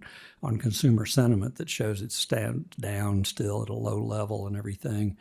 But on the other hand, I wonder, if Tennesseans are showing we're a sales tax state, as you observed, and we buy stuff, and sales and use tax is an important part of our overall revenue picture. And Tennesseans are showing if they can still get credit, they'll still buy stuff, and so we'll continue to have sales and use tax revenues that are pretty stout, compared to some other states, for instance. So I wonder, is consumer sentiment a factor that should be considered in your view? I definitely think it's a useful statistic. It's not a specific one that we use in our models. I think that, with regard to revenue growth, we're forecasting a sales and use tax growth of right at 3%, which is just about where the inflation rate is today. And that also doesn't account for population growth. So if we're talking about per capita inflation adjusted, sales tax revenue, it's probably slightly negative. Okay. All right. Thank you very much. Commissioner? Thank you, and thank you all for being here. You mentioned the confidence interval a couple of times, and I've got the impression from previous presenters that most of the presenters have been fairly conservative, so they see really in their confidence interval less downside risk than upside opportunity. Would you say that's true for yours as well? That's a really interesting question, Commissioner. I think that it depends a little bit on the revenue that we're talking about. I think that if we compare sales and use tax to F&E, for instance, sales and use tax being a monthly collected, it's like kind of a higher frequency variable, and it's a lot easier to forecast. It's a lot more of a, if you just draw a straight line, that explains more of it. But with something like F&E, where tax liability is determined nationwide, right? We take everywhere income and then apportion it to Tennessee, and we use a sales factor to do that. We end up with a revenue that's based on things that are happening everywhere, and and then we take our slice of it. So I would say that the confidence interval around, the plus or minus percentage around F&E is a lot bigger, and probably there's more downside than upside risk in our forecast. If you don't mind, I'll follow up with, you mentioned the sales factor, and I was curious about that, and I couldn't remember when that has an impact on the F&E, the change to the single sales factor. What is our anticipated revenue? What is the change in our anticipated revenue based on that change? Because it seems like, as I remember, there were a couple of years lag that we were going to deal with. It's a policy question more than anything else, but since I've got you, I'm curious. I don't refresh my memory on that. Yeah, Commissioner Bryson, I don't recall the figure attached to it, but I can tell you as sort of a driver, it does drive an increase in revenue. In the Tennessee Works Act, there were various provisions. There were cuts. There were cuts for small business. There were cuts, other types of cuts. So going to a single sales factor generally was an offsetting positive that will sort of ramp up over the phase-in period. Okay, so it's a ramp up. There wasn't a three-year issue. It Like was a just 3-year ramp up. phase in is what I Okay. was referring to as the ramp And up. what year is it? FY '27? Yeah. It will be which We're- year? This is I think the year we're in now is the first year it's fully phased in. First year? FY '26? It's a little tricky, Commissioner, because it takes effect in tax years that then happen out over multiple fiscal years. And so I think that, I think it may still be the very tail end of it, maybe phasing in 26, and we should be mostly baked in for 27. Okay, all right, thank you. Thank you very much. That just leaves, this question might surprise you, about the mindset you would advise.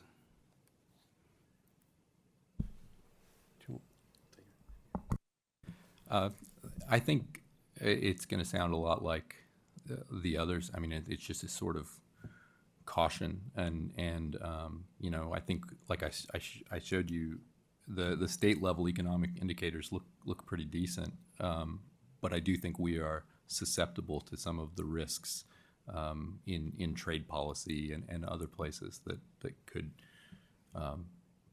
you know, it makes it a little bit harder to say that this point estimate was the right one. Very good, thank you. A quick aside, let's talk about the disappearing penny. I noted anecdotally over the weekend that grocery stores are beginning to offer people an incentive to turn in cash pennies, perhaps offering them a grocery store gift card that gives them value larger than a penny just so they can get their hands on pennies. In Tennessee, in that our sales tax at maximum is 9.75. If the penny continues to disappear, have we already moved past that point? Are digital transactions, have they taken over really our commerce in Tennessee? But what does the loss of the penny, do people start, no more 19.99, things are just $20? You know, if we get to the point where there's no cash pennies, what happens, you know, when people need change? Just the phenomenon of the disappearing penny. Yeah, Mr. Comptroller, I mean, I think you're right in the sense that nothing should change with respect to electronic transactions where there's electronic payment. And that's so large compared to cash transactions that I don't know that it has a big effect on collections, for example. But for those cash transactions, they still have to be dealt with, right? There needs to be rules. There has to be expectations on how those will be handled in terms of sales tax collection in particular. And there's a kind of a national conversation going on in our world and among the tax administrators as to how that's going to be dealt with. And I think we'll settle into something fairly soon. I know that the retailers have already started letting us know that transformation is, if anything, occurring more quickly than anticipated. So I think they're already starting to be concerned about shortages of pennies. You know, the sales tax, if it's 9 3/4 on a penny, is not, you know, it's a very small fraction of a penny. So even for a particular transaction, it would only change the amount of tax really at the margins in a very small amount. But I think it's more just having a process for retailers to follow that we all understand so that we can have good seamless administration of the sales tax. But that conversation's going on. Interesting. Thank you. Thank you all very much for being here. Appreciate it very much. Our final revenue estimating presentation today comes from the Fiscal Review Committee. Boyan Savage and Elizabeth Bransford, come on down and you're recognized.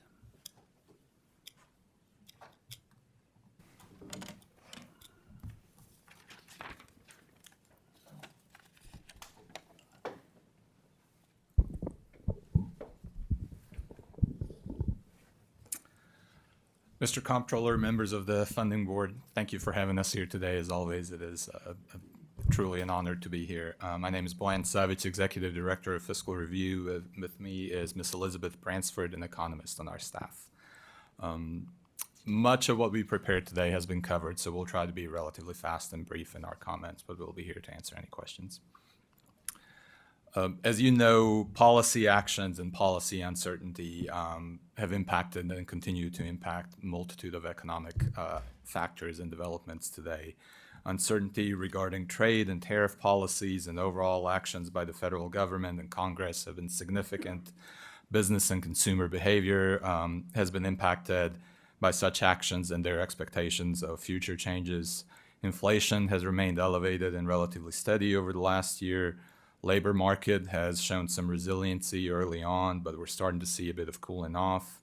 And we're anticipating to see additional reductions in the federal funds target rate with uncertainty regarding the timing and frequency of those reductions.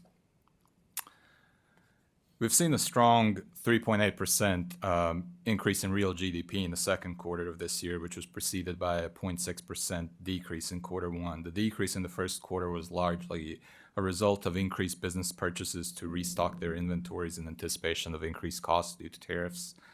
There was an anticipated reverse of that in quarter two, which, along with the rebound in consumer spending after a relatively weak first quarter, supported the strong overall economic growth. The anticipation, generally speaking, for the third quarter is about 2.8% growth in real GDP. And we can see that strong consumer spending growth here since the pandemic. Note that while growth in the pre-pandemic period tracked closely across the total PCE and spending on goods and services, we've seen a significant increase in spending on goods in 2020, and that has been sustained in the years that followed. As a reminder, for our largest tax source, the sales tax, goods are taxable unless specifically exempt by law. Services are not taxable unless specified or a part of the sales price of the tangible product. As previously mentioned multiple times, as measured by both headline and core CPI, they have decreased significantly since the highs in 2022. We've seen some leveling off at still elevated levels in the last year or so. What we wanted to point out here is that the growth in average hourly earnings has exceeded inflation in the last couple of years, which has supported those strong consumer spending habits. The Fed's preferred measure of inflation, the core PCE, is still approximately 1 percentage point over the 2% goal, with some increases in recent months, which largely drives Federal Reserve's hesitance in further decreasing its target rates. With some observed cooling in the labor market that we'll touch on in just a minute, it is anticipated that we'll see additional reductions in the near term. We've already seen 2 recent decreases with the current target range between 3.75% and 4%. Inflation expectations were extremely elevated at the start of this year. However, the anticipated pass-through costs due to increased tariffs have not yet fully materialized as businesses absorb these increases more than initially anticipated. Inflation expectations remain relatively high with the reading of 4.7% for the year ahead. So consumers are still expecting to see additional inflationary pressures in the time to come.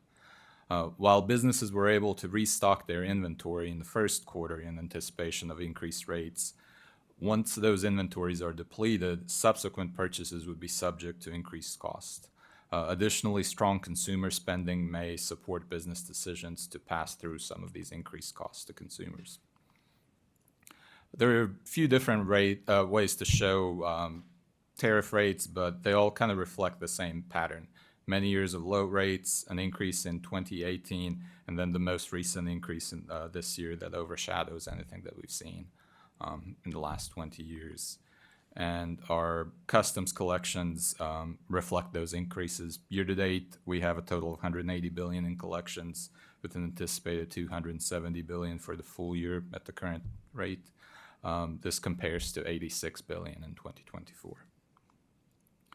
Consumer sentiment was already discussed to some extent. It remains at very low levels with the latest reading for October, which is not reflected here, of 53.6. Inflation and high prices remain at the forefront of consumer minds. I will kind of on the front end answer, at least attempt to answer your question that was previously posed. We do consider consumer sentiment in our analysis. However, it is just one of the factors, similar to inflation expectations on the previous couple of slides, where we've seen that early on this calendar year, there were significant high expectations, and those have not panned out. We kind of take each economic variable with caution and consider kind of a confluence of various indicators. One last point on the consumer sentiment is just to restate that there's that divergence with very low consumer sentiment, but very strong consumer spending at the same time. So moving on to the labor market, Tennessee unemployment rate has been below the national rate for several years now. While both relatively steady over the last year, we've seen some increases in the last couple of years. Those increases are more evident with this broader measure of labor underutilization, the U6 rate, which includes unemployed persons, those marginally attached to the labor force, and also those employed part-time for economic reasons. And we can start to see somewhat of a divergence between the U6 and U3 rate. This is just a zoomed-in slide in the last few years that kind of highlights that slight divergence that we're seeing between the two national variables. For unemployment rates, we typically like to show this slide, which is kind of a simplistic indicator of a potential for a recession. Historically, when the current unemployment rates crosses over its longer-term threshold, that has indicated that the labor market is deteriorating and the recession risk has increased or recession is already here. As a matter of fact, this crossover has coincided or slightly preceded the start of a recession in every case since the 1960s. Currently, we're in that situation. The current rate is above its longer-term average. However, we're not in a recession. And so I think this is kind of goes back to the point about the consumer expectations and various variables. It's just one tool in the chess box that we have, and we're getting a false positive in this case. That being said, job growth so far this year has been modest, with a 22,000 increase in August and an average increase of 75,000 year to date. That's significantly below some recent historic levels. For example, from 2022 through 2023, the average growth was about 300,000. In 2018 and 2019, the average growth was 177,000. This has been discussed previously, but the year-to-date growth has largely been supported by employment and healthcare services. On the other side, we're seeing contractions in the federal government, mining, manufacturing, and professional business services, among others. Service-providing sectors are essentially responsible for all of the growth, while goods-producing sectors are under pressure. While we're starting to see some increase in layoffs, both layoffs and quits rates are at relatively low levels. We've gone from this period of great resignation to a more of a wait-and-see, low-fire market, where businesses have slowed down hiring. There are fewer vacancies, and workers are holding on to their jobs. The ratio of job openings to job seekers has been cut in half since 2022. So there's definitely evidence that the labor market has lost its momentum, and we expect to continue seeing this in the near term.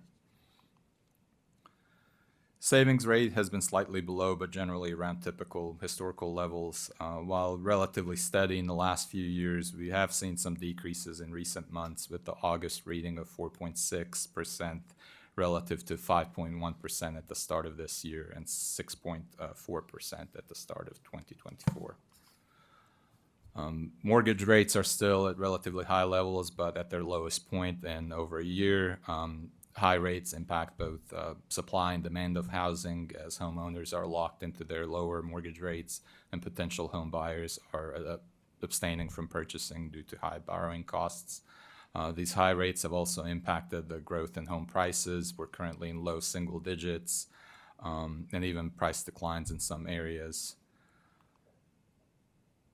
And after a few years of kind of steady new home sales and housing starts at relatively low levels, we've seen a recent uptick in new home sales as inventory of new homes and reports of builders offering more incentives to stimulate the demand and tight affordability environment. Housing metrics are still below their pre-pandemic trend line. There's room for growth here. And just a quick glance to our some of our housing-related tax collections, realty transfer and mortgage. They have significantly benefited from the increased activity following the pandemic, with the significant decline that followed. We're back on the growth trajectory with additional room to grow. Auto sector is another area of importance to us, as sales tax collections from auto dealers represent close to $800 million per year. Domestic auto inventories have leveled off after a couple of years of slight increases and are still considerably below their historical levels. These inventories have been previously significantly impacted by supply chain constraints and changes in production practices within the industry, and we don't really anticipate getting back to those high levels. Auto sales have recovered quite a bit, due in part to pent-up demand, but there's still room for growth. Affordability constraints, including high vehicle prices and high borrowing costs, are holding back some of the growth. We've seen a significant short-term uptick at the start of this year, in part due to tariff changes, encouraging buyers to act now rather than wait. And so to just briefly summarize our outlook, a recession is possible, but it is not forecasted, and we expect it to be avoided. Consumer spending will remain relatively strong, but we do anticipate somewhat of a slower pace to follow. There will be continued policy and tariff uncertainty impacting business decisions, labor markets, and investments. Monthly job growth will remain low in the near term, so we'll continue to see those low hire and low quit rates. Inflationary pressures will remain in the near term. Businesses will be restocking their inventories at prevailing tariff rates, and strong consumer demand will make businesses more comfortable in adjusting prices. And we anticipate that the Federal Reserve will likely continue rate cuts, perhaps even in December with another cut, to kind of address some of the cooling in the labor market primarily. And so that leads us to our estimates. For the current fiscal year, we project total growth of just under 3%, which compares to the actual Q1 growth of 3.5%. Growth in year two is projected to decrease to 2.3%. Our sales taxes are estimated to increase by 3.4% in the current year compared to the actual growth of 4.9% in Q1, and an estimated 3% growth in year two. We're keeping our F&E estimates in that general $3.7 billion range that we've seen last fiscal year. So we're not assuming growth for F&E. The volatility of F&E and uncertainty surrounding it has been discussed. One of the line items that I wanted to highlight is the hemp tax collections. There's been a lot of discussions about the impact of certain provisions and limitations in the enacting legislation on the hemp industry, in particular the limitation on THCA. In addition, there have been some legal challenges and agreements that have taken place since. So I just wanted to kind of bring that to your attention and highlight the uncertainty surrounding those estimates in particular. Here we see how our estimates for the current fiscal year compared to both the previous fiscal year as well as the budgeted estimates for the current year. We estimate very slight growth over the current budget of $28 million total. That estimate represents an increase of 0.1% over the budget. And once again, for comparison, year-to-date growth for the first 3 months has exceeded the budget by $97 million.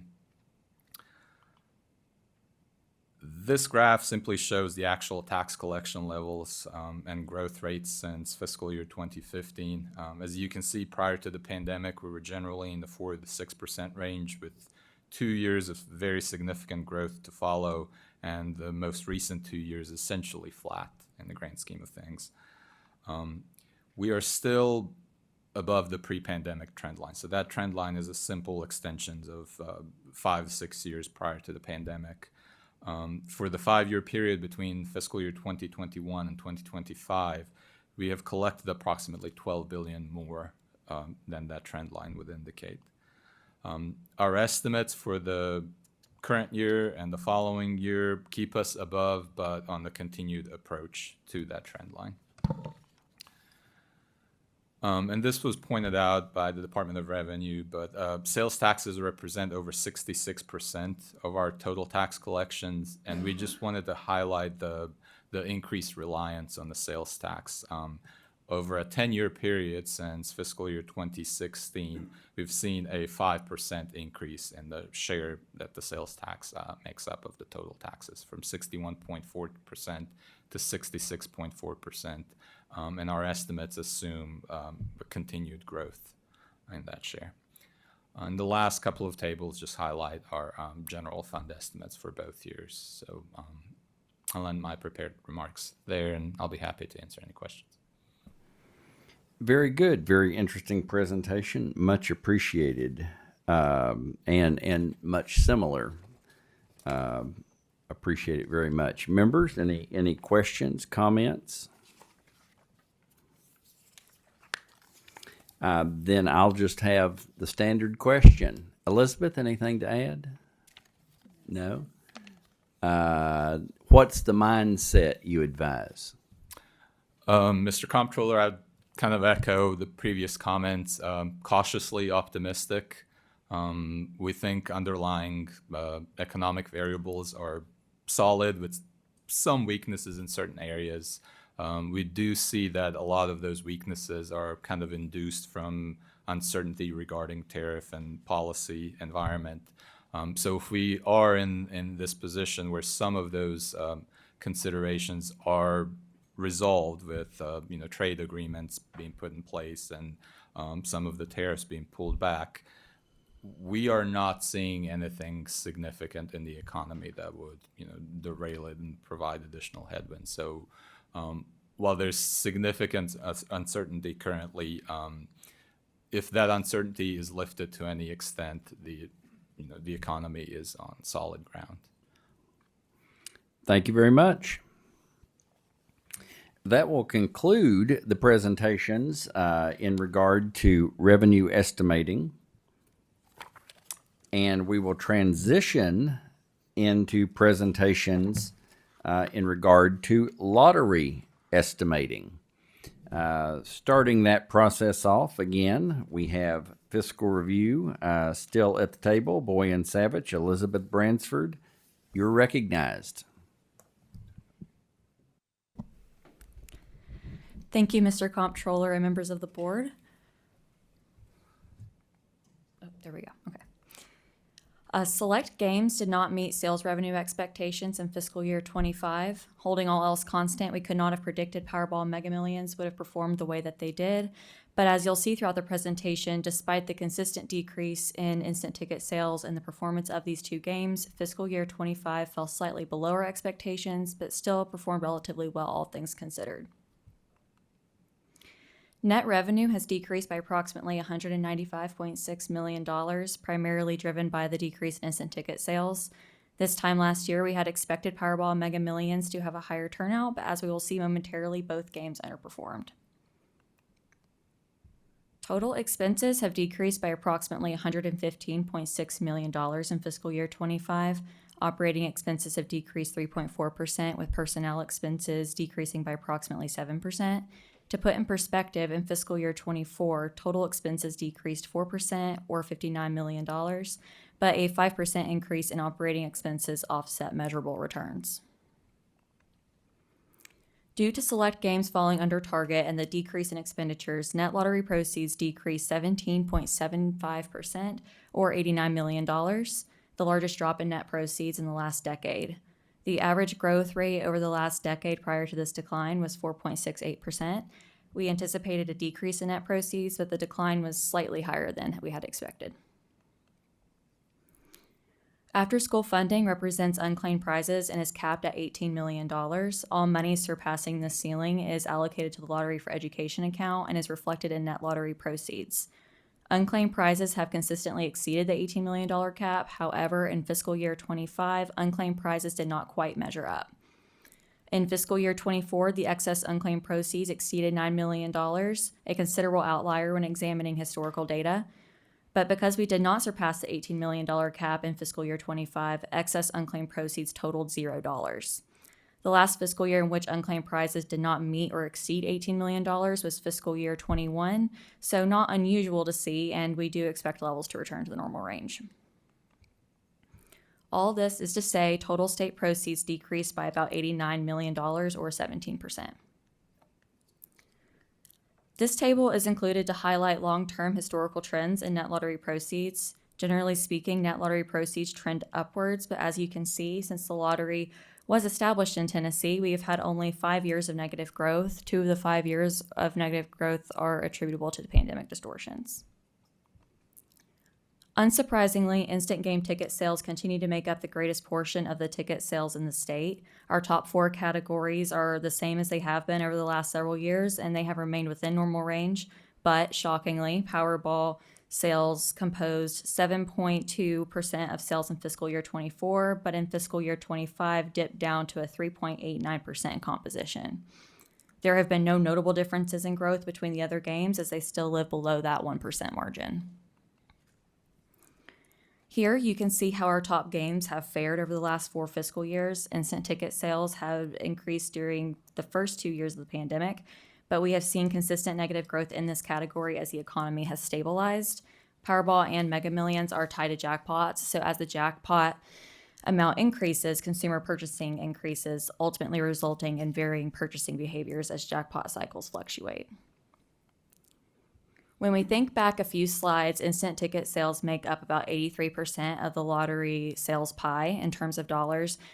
As you can see, the slightest increase or decrease in instant ticket sales has a considerable impact on lottery sales revenue.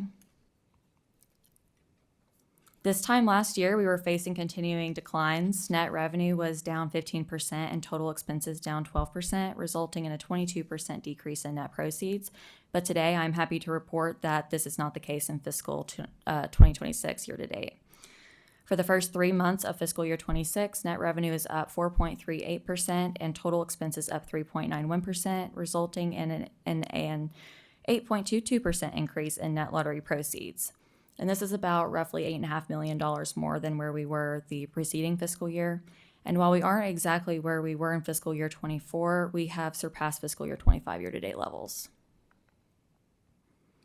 As previously mentioned, Powerball purchasing behavior is tied to the jackpot cycle. Year-to-date, Powerball sales are up nearly 198%, or $35.76 million.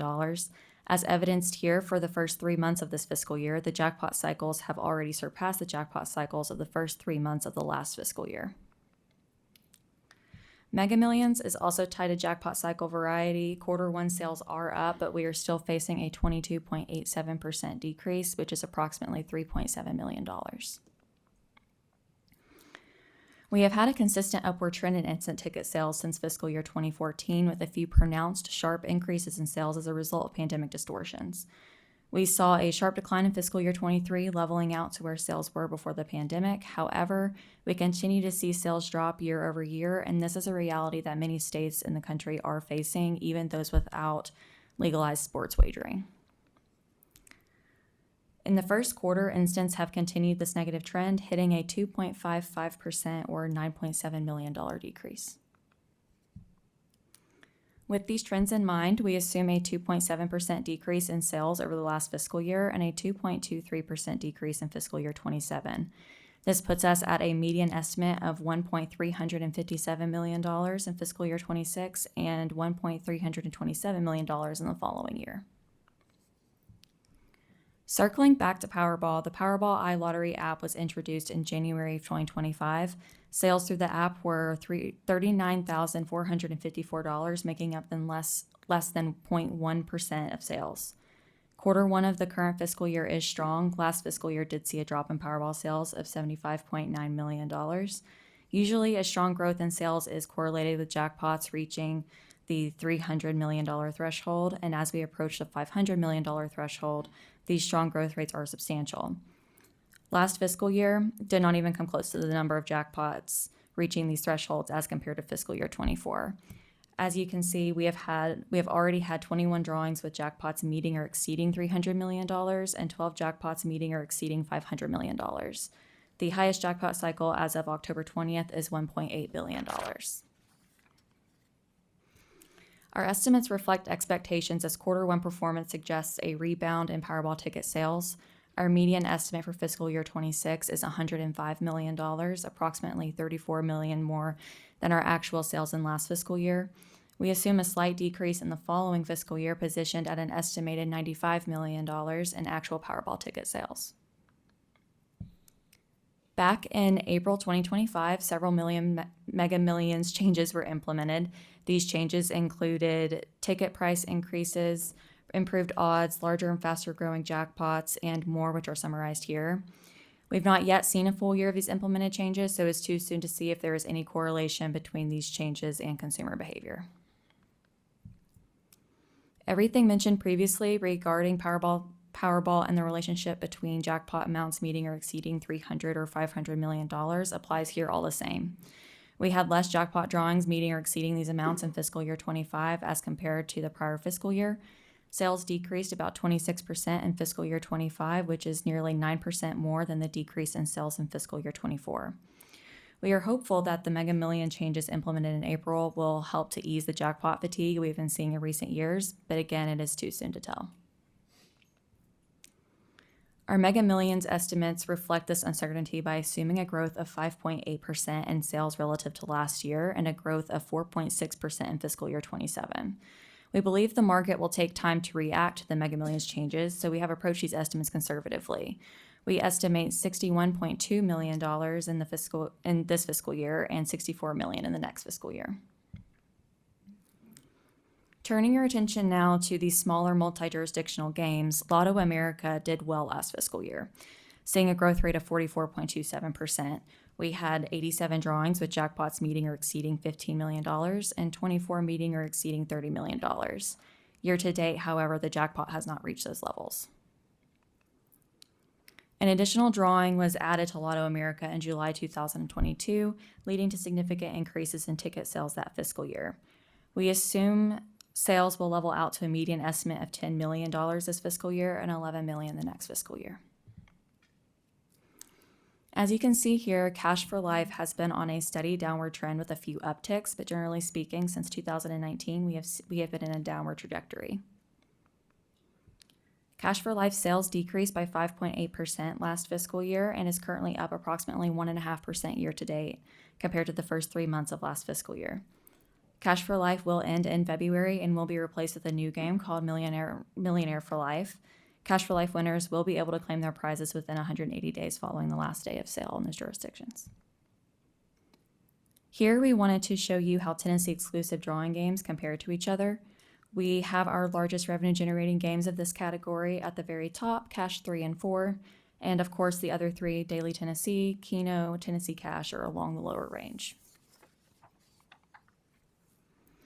Across all Tennessee exclusive games, there has been negative growth. Cash 3 and 4 sit at a near 4% drop, while others linger around the 10 to 16.1% range. Taken together, the combined decrease in gross sales is 41.93%. We assume a decrease in sales revenue of less than 1% this fiscal year, putting us at a median estimate of $126.2 million. We estimate an increase in sales revenue of less than 1% in the following year, putting us at an estimate of $127 million. Daily Tennessee began in November 2022 and has consistently remained between the $150,000 and $250,000 boundaries. So we estimated a small increase in sales this fiscal year with a small decrease in the following year. The median estimate is $8.3 million this fiscal year and $8 million the next fiscal year. Keno has been on a steady downward trend since 2023. Last fiscal year, it decreased 10.27%, and we assumed a negative growth of about 8% this fiscal year. A negative growth of roughly 9.5% is assumed the following year, and we estimate sales to be $9.5 million this year, with an $8.6 million estimate the following year. Tennessee cash sales revenue has been volatile with negative growth of 16% last fiscal year. Considering such a sharp decline, we estimate this fiscal year to generate $10.4 million in sales and $9.7 million the following year. Across all games, you'll see our low, median, and high estimates for each respective category, including expenses as compared to the last fiscal year. We are estimating a decrease in net revenue of almost $1.5 million, stemming from the decline in sales in various game categories. For the purposes of our estimates, we are assuming excess unclaimed proceeds will remain at $0, but actual excess unclaimed proceeds for fiscal year 26 will likely be greater than $0. Expenses are estimated to decrease by approximately $1 million, so this results in a net lottery proceeds total of $411.86 million, which works out to about 0.12% decrease. We anticipate continued decline and some rebound in fiscal year 27, with proceeds estimated to be about $402 million, which is a 2.3% drop. Again, as stated previously, excess unclaimed proceeds will likely be greater than $0, but for our purposes here today, we assume $0. Growth in future years is difficult to forecast due to a number of unknown factors, including changes to gaming structures, varying jackpot cycles, addition or discontinuation of games, and even the utilization of technology relative to advertising, game purchasing, and participation. We apply a standard 1% growth rate across the board in the long term, with proceeds reaching $414.5 million in year 5 of this forecast. And with that, we are happy to answer any questions, and thank you for your time today. Thank you. Members, any questions or comments? Thank you all very much. Thank you. Appreciate the presentations, both of them. Thank you. Next up on our lottery estimating, we have Rebecca Paul and Andy Davis from the Tennessee State Lottery Corporation. Come down. You are recognized.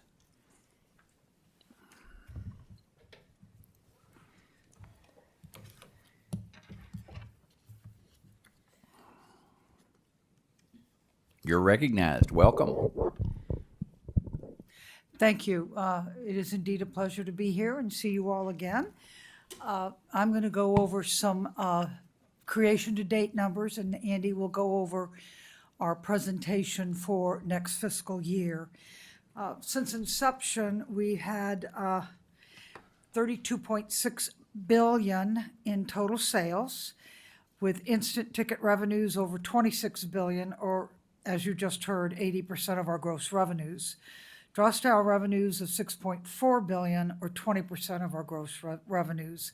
Since our first full fiscal year, revenues have grown at an average of almost 4% a year. In fiscal year 2025, gross revenues declined $1.8 billion for the lowest level in the past 6 years. Instant games continue to be popular amongst Tennessee players, though sales declines by nearly 6% last fiscal year. Instant game gross revenues have grown at an average annual rate of 4.8, with corresponding gross profit averaging 3.6 annually. The downturn was due to a number of things, but as you just heard, primarily by the lack of large jackpots in the multi-jurisdictional games, Powerball and Mega Millions. To put that in perspective, in 2024, the large jackpot games generated strong performance with 65 advertised jackpots exceeding $500 million. And we really don't see much growth in sales until we reach that $500 million mark.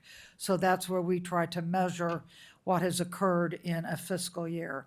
So we had 65 advertised jackpots over $500 million. Between the two games, 5 of which exceeded $1 billion. In contrast, last fiscal year, we went from 65 to 16, with only one jackpot over $1 billion. So while you look at the sales trends, it's obvious you'll see declines in sales trends in the jackpot games.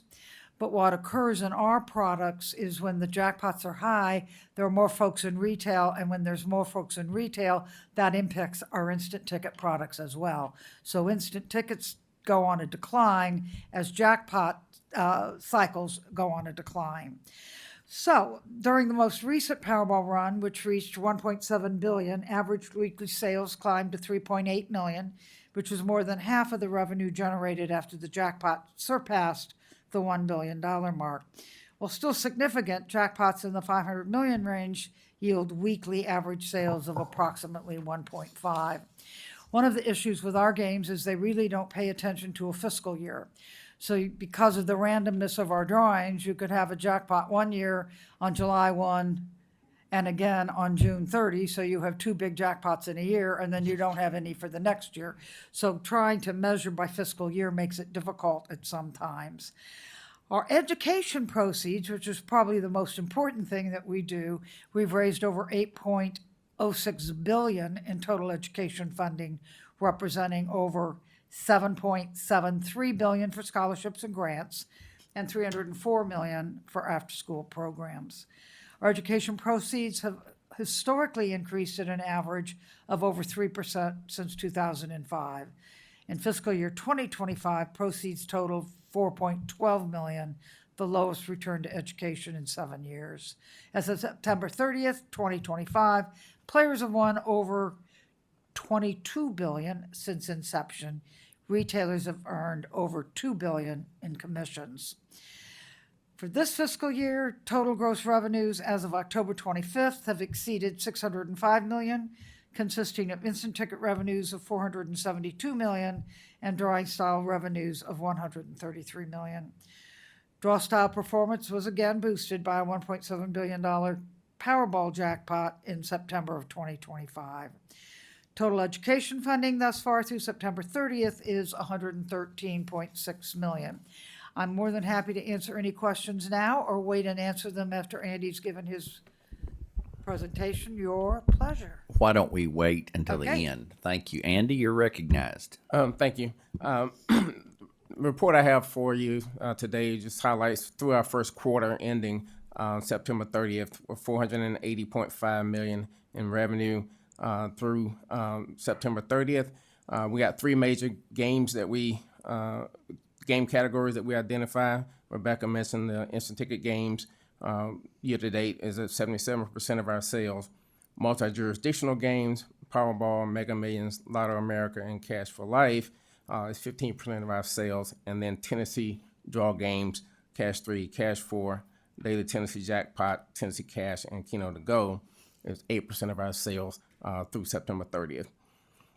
Our instant games, as you can see on the chart, we pretty much are projecting instant to be about 82% of our revenues for this fiscal year. We're currently estimating $1.5 billion to $1.54 billion to $1.56 billion this fiscal year on instant ticket sales. Revenue drivers include, but not limited to, obviously game design, player preferences, family game offerings, as you're probably familiar with the Jumbo Bucks being our major brand that we have, and then prize payouts, product marketing, and optimal availability in the retail network in terms of those instant games that drive our sales. We're looking to launch approximately 55 games this year, from a $1 price point all the way to a $50 price point game that we have out in the market right now. Our prize payout for those games is projected at 68.5% of our net instant revenues, which is pretty consistent with our prior year. Our draw style games, which September 30th will be Powerball, as Rebecca mentioned, Powerball being the largest driver of our draw-based games. It represents 49% of our draw style games, Cash 3 and Cash 4, approximately 30%, and then Mega Millions, 11%, and all other games at 11% for this fiscal year. Multi-jurisdictional games, which we talk about in terms of Powerball and Mega Millions. Powerball is estimated to generate between 105 to 116 million this fiscal year. That includes two jackpot cycles in the range of 400 to 500 million, and we also have already included the one jackpot of 1.7 billion in those estimates. Mega Millions, we project those to generate revenues in the range of 59 to 62 million this fiscal year. We're projecting a revenue range based off one jackpot cycle to 800 million, which is currently the jackpot that we currently are advertising right now. And then our other multi-jurisdictional games will be generating between 24 and 26 million dollars for this fiscal year. Tennessee draw-style games, those are the games that we are projecting for Tennessee-only games between 157 to 160 million. Cash 3 and Cash 4 being the largest of those games revenues. Combined, those games will generate between 129 to 131 million this fiscal year. Our remaining Tennessee draw-style games revenue estimates: Tennessee Cash between 10 and 11 million, Keno to Go 10 million, and Daily Tennessee Jackpot 8 million. When we look at our budget for this fiscal year, the budget that we have approved for this fiscal year from our board of directors, budgeted expenses and net lottery proceeds. We have three major direct expenses in those categories. Prizes awarded being the most significant one at $1,135 million. In terms of instant games payout, as I mentioned earlier, will be about 68.5%. Draw style games prize payout will be about 49.4% is our current projection for those games. Retailer commissions at a percent of gross revenues at 6.5% is budgeted at $123.5 million. Our major gaming vendor fees, which would be Bright Star, which provides our systems and terminals at retail, and Scientific Games, which provide our instant games printing and distribution. Those projected at 1.8% of budget revenues between $33.2 million to $33.8 million this fiscal year 2026. Non-direct expenses, those are the expenses specifically advertising. They're currently budgeted at $37.7 million, which is less than 2% of our gross revenues. Advertising is $8.5 million. Non-direct gaming, which is all the costs of supporting new game launch, retailer merchandising, sports sponsorships, and retailer promotions. That's budgeted at $5.7 million. And then our general administrative, which is all of the costs of doing business, at $23.4 million for this fiscal year projected. Our estimation of lottery for education proceeds projected between $434 to $445 million. And estimation of after-school program proceeds currently at $18 million, which is capped by statute. So if you look at the final page, really just a summary and a recap. Our gross ticket revenue estimates $1,887 million to $1,926 million. Total lottery proceeds estimates will be $1,763 million to $1,799 million. And our education funding net lottery proceeds estimated range between $434 to $445 million, approximately 24 to 25% of our gross revenues, and after school program proceeds at $18 million from our unclaimed prizes. For fiscal year 2027 and the three succeeding years, we currently just project conservatively at 2 to 2.5 million annual growth over the 4-year period, with fiscal year 2027 range of 442 to 445 million. As required by statute, we have the letter that we will provide to you justifying that we are not returning 35%, and the basis for that is based off of the instant ticket product that is more prevalent in our environment, which has a larger prize payout. We'll leave that letter with you guys as we finish our presentation. Thank you very much. Thank you for being here. I know when Fiscal Review was talking, they were talking about the phenomenon of the Mega Millions change in game, moving to a $5 ticket. Am I right on that $5 ticket price? Yes. Which hopefully would then yield the bigger jackpot, which then would hopefully yield bigger sales. And I know it's early, just as they explained, but have you seen any effect of that in Tennessee so far, or as you have a bigger lens nationwide, have you seen what's the effect you've seen of that so far? Well, what we've been tracking is what has happened in sales compared to what happened in sales in 2011 when Powerball went from $1 to $2. So you raised the price, doubled the price, and the sales trends between this Mega Millions price increase and the Powerball price increase are almost identical. They ran similar to what we're seeing now, a little bit more in revenue, a lot less in transactions, so there aren't as many players, but because of the price point difference, a tiny bit more in revenue. But what you see is once you get to that big jackpot, then the players return that have not necessarily tried it at that price point. So we're hoping with this jackpot run, which is over 800 million right now, that we'll start seeing those price increases that we saw when we raised Powerball from $1 to $2. Thank you. What do you do in today's world? And of course, we're going to hear a presentation from the sports wagering when the new generation of people in general are just so device addicted. The life is centered on the electronic device. How do you keep people engaged in this physical product, whether it's a scratch off ticket or the draw style ticket? How do you keep? I guess what method do you use to promote the business of the lottery? Well, we do a wide range of advertising across a wide range of platforms. But last December, we started offering Powerball over the internet. And then about a month ago, we added Mega Millions to that. So right now, you can go online and play either Powerball or Mega Millions.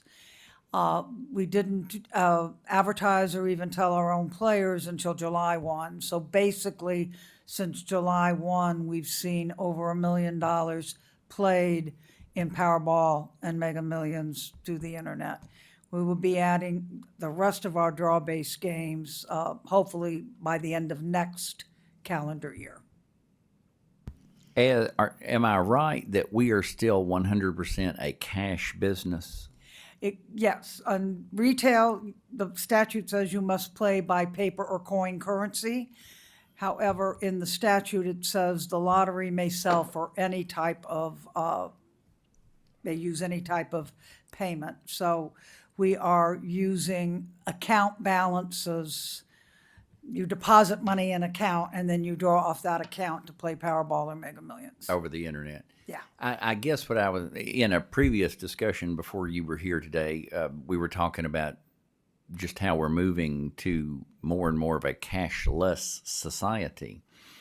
And I don't know if it's a policy consideration to consider allowing a debit card or not. I mean, there are lots of questions that are there if it's, linked to a cash balance or something like that. Do you have any thoughts on that?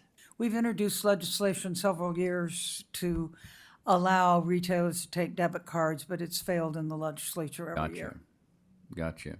So it's not a policy decision of ours. We'd love it. Right. I was just, I'm fearful of cash disappearing from our society. Particularly, we're talking about how the penny is being phased out, which seems nominal but leads to bigger things.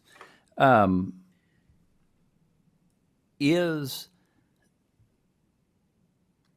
the lottery, are lottery sales keeping up with the demand that Tennessee students have for the scholarship support? That's obviously really important. What do you think about that?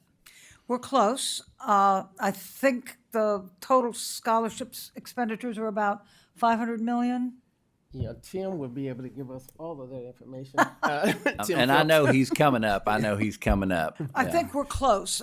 We have huge reserves because we've raised so much more than has been spent in prior years. Right. So I think there'll be many years before we were to run out if we don't reverse last year's trend, which we're hopefully doing this year. Thank you.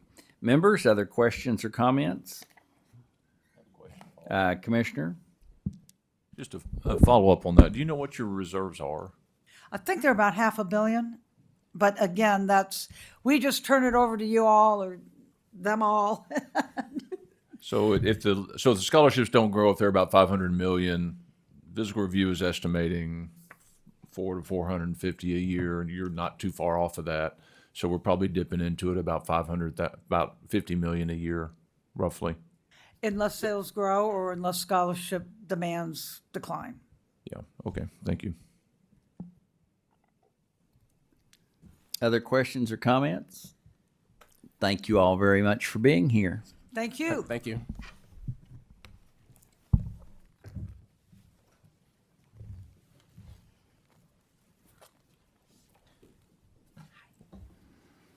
Next up, to present to us today, we have T-Heck. Come on down. You are recognized. Peter Abernathy. Thank you, Mr. Chairman, and members of the board.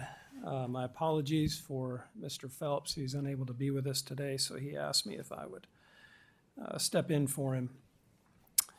But I believe you now, yes, have before you our latest memo, which provides the estimated expenditures for lottery-funded programs in the current and outlying fiscal years through 2029, 2030.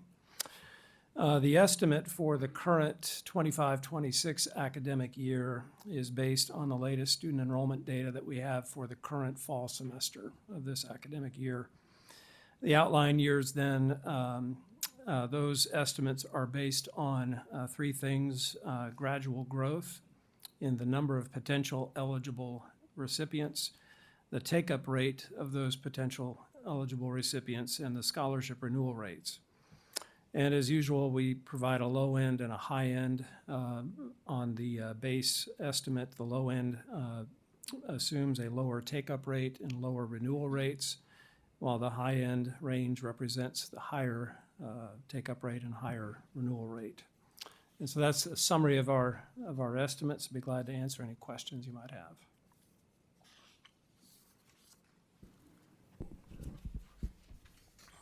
Members, any comments or questions? Ms. Secretary. I'll pass the questions on to him. What about what about the question? What about the long term? What about keeping up with the scholarship demand? Any thoughts on that? Sure. Well, the things that we are seeing, the factors that we've seen recently, three major factors are playing into our expenditure estimates. One is that the renewal rates are increased, which is a good thing. We've seen more freshman to sophomore retention of the scholarships. The enrollment rate also in post-secondary is up on average for this year. I believe the number is around 3.5%. And then back in 22 for beginning the 22-23 academic year, there were a number of changes that were made that increased award amounts. And so those increases just compound as we see renewal rates and retention rates increase as well. So we do see, as you'd expect, some modest growth in our scholarship expenditures. As was mentioned earlier, around a $500 million we are projecting in the current year. Our baseline is $508 million in lottery expenditures, scholarship expenditures. And depending on, this question came up as well, but depending on the revenue that you'd insert as well, as we look at it, those two together, the revenues versus the expenditures, represents anywhere from about a $30 million to a $60 million deficit in the current year. Thank you very much. Seeing no further questions, appreciate very much your presentation. Thank you. Next up, we have a presentation from the Tennessee Sports Wagering Council. We have Mary Beth Thomas, Executive Director of the Council, here to make the presentation, an alumna of the Tennessee Secretary of State's office, accompanied by two fine alumna of the Tennessee Comptroller's office, Stephanie Maxwell, Jacqueline Harding. Welcome. Comptroller, can we move for like an hour recess? Withdraw.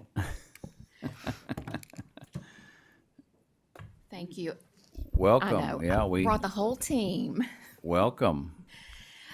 Thank you. As you said, Mr. Comptroller, I have an excellent team with me, and I think that the one that was not meant, two that weren't mentioned, Dave Smith, our Director of Engagement, and Grant Crosswaite, our Chief Fiscal Officer. So thank you all for being here. Thanks for having us here, and I'm really glad to share with you all our thoughts about the future of sports betting revenue in the state and tell you a little bit about what we have been up to since we were last here. Oh, hold on.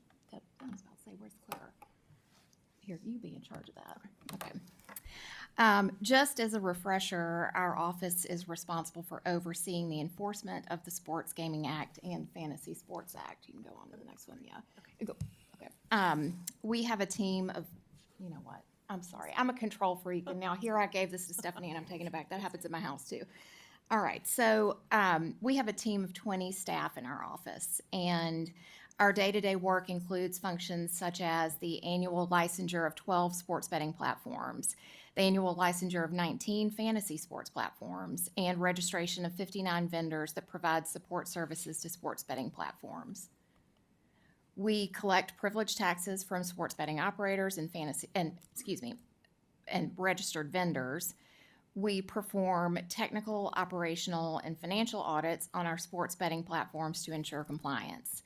We investigate illegal operators and take action to remove them from our state. And we provide a resource for players who have a concern with a sportsbook platform or who want to exclude themselves from wagering or receiving marketing promotions.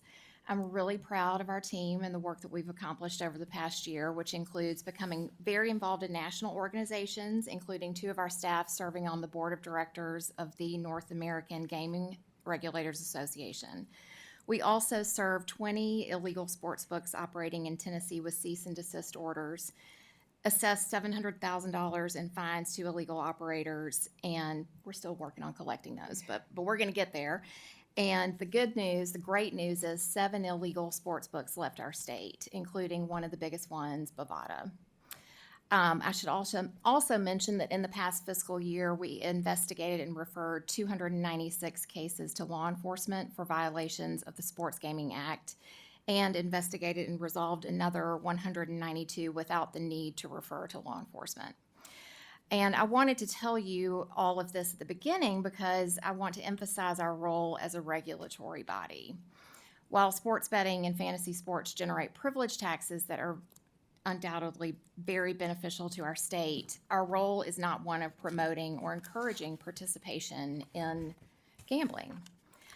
I do think, though, as we continue our compliance work with our legal operators, and especially as we have ramped up our efforts to eradicate illegal operators, privilege taxes will naturally increase due to the fact that we have a safer regulated environment and we've removed access to some of these illegal books. With that being said, on to what we think will happen in the future, which is a little bit of a hodgepodge. We have observed an upward trajectory in sports betting volume, both in Tennessee and nationwide, since it became legal 5 years ago. We now have 34 states where sports betting is legal online. There are more where it's legal just in person. Tennessee is the largest online-only market. There are only 2 other states that have online-only markets, Vermont and Wyoming. For calendar year 23 to 24, this is calendar year because that seems to be the way everybody else reports things.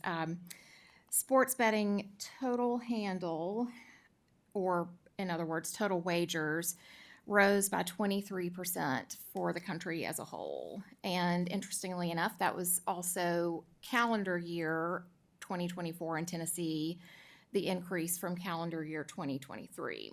If you look at fiscal year, it was 18%. Year to date for our fiscal year compared to last year, we're up approximately 9%.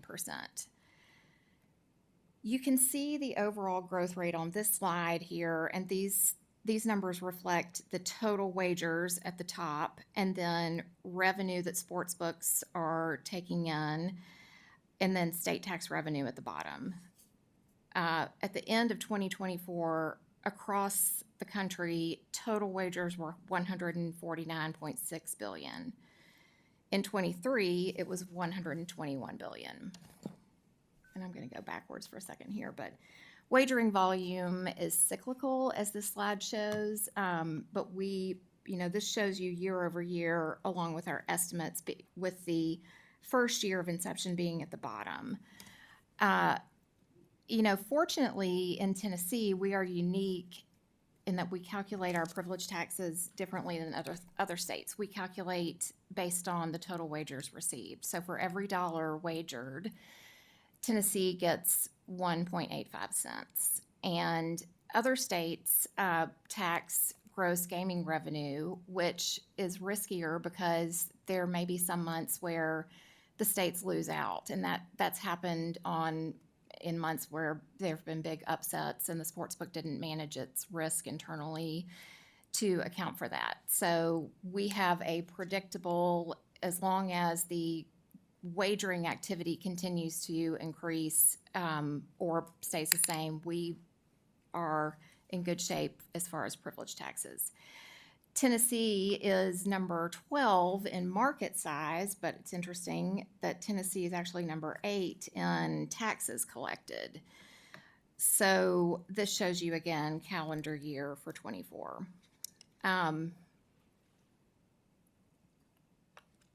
Excuse me. So nonetheless, I'm not going to say that we expect an 18% increase in the next year.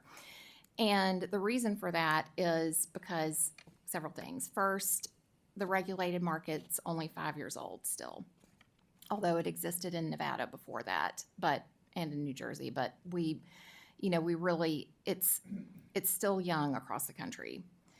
Second, there are a lot of new products that are being offered in different areas that are competing with sports betting. And the biggest one of those, and you've probably heard about this, but the prediction markets. So right now there are, they are called sports event contracts that are being offered on designated contract market platforms, such as Kalshi, if you've ever heard of them. And these are essentially, in substance, just like sports bets. You can bet on the money line, on the spread, on the over-under. You can place bets on all types of sports. And these companies offer them as a futures contract that would be governed by the Commodities Futures Trading Commission. So they are, their argument is that they are not governed by state law, and they are governed, but it's preempted, and federal law governs. And the CFTC has the right to determine whether they can be this futures exchange. And as you might imagine, there's a lot of litigation going on right now involving these. Lots of lawsuits, lots of injunctive relief being sought on both sides, state regulatory bodies and the prediction markets. Our office sent a letter to the CFTC asking that the CFTC respect the policy decisions of the Tennessee legislature in enacting the consumer protections that it had, and to not allow these sporting event contracts. General Skermetti signed on to an amicus brief in favor of the states regulating the regulating sports betting and not having sporting event contracts. Just to give you a little bit of a flavor of how big the markets are, this past month, Kalshi reported $1 billion in trading volume in 1 week, and 95% of that was on sports bets. So if you think about last year in 2024, total betting volume was 150, we'll say, billion, and that's 1 week in a prediction market.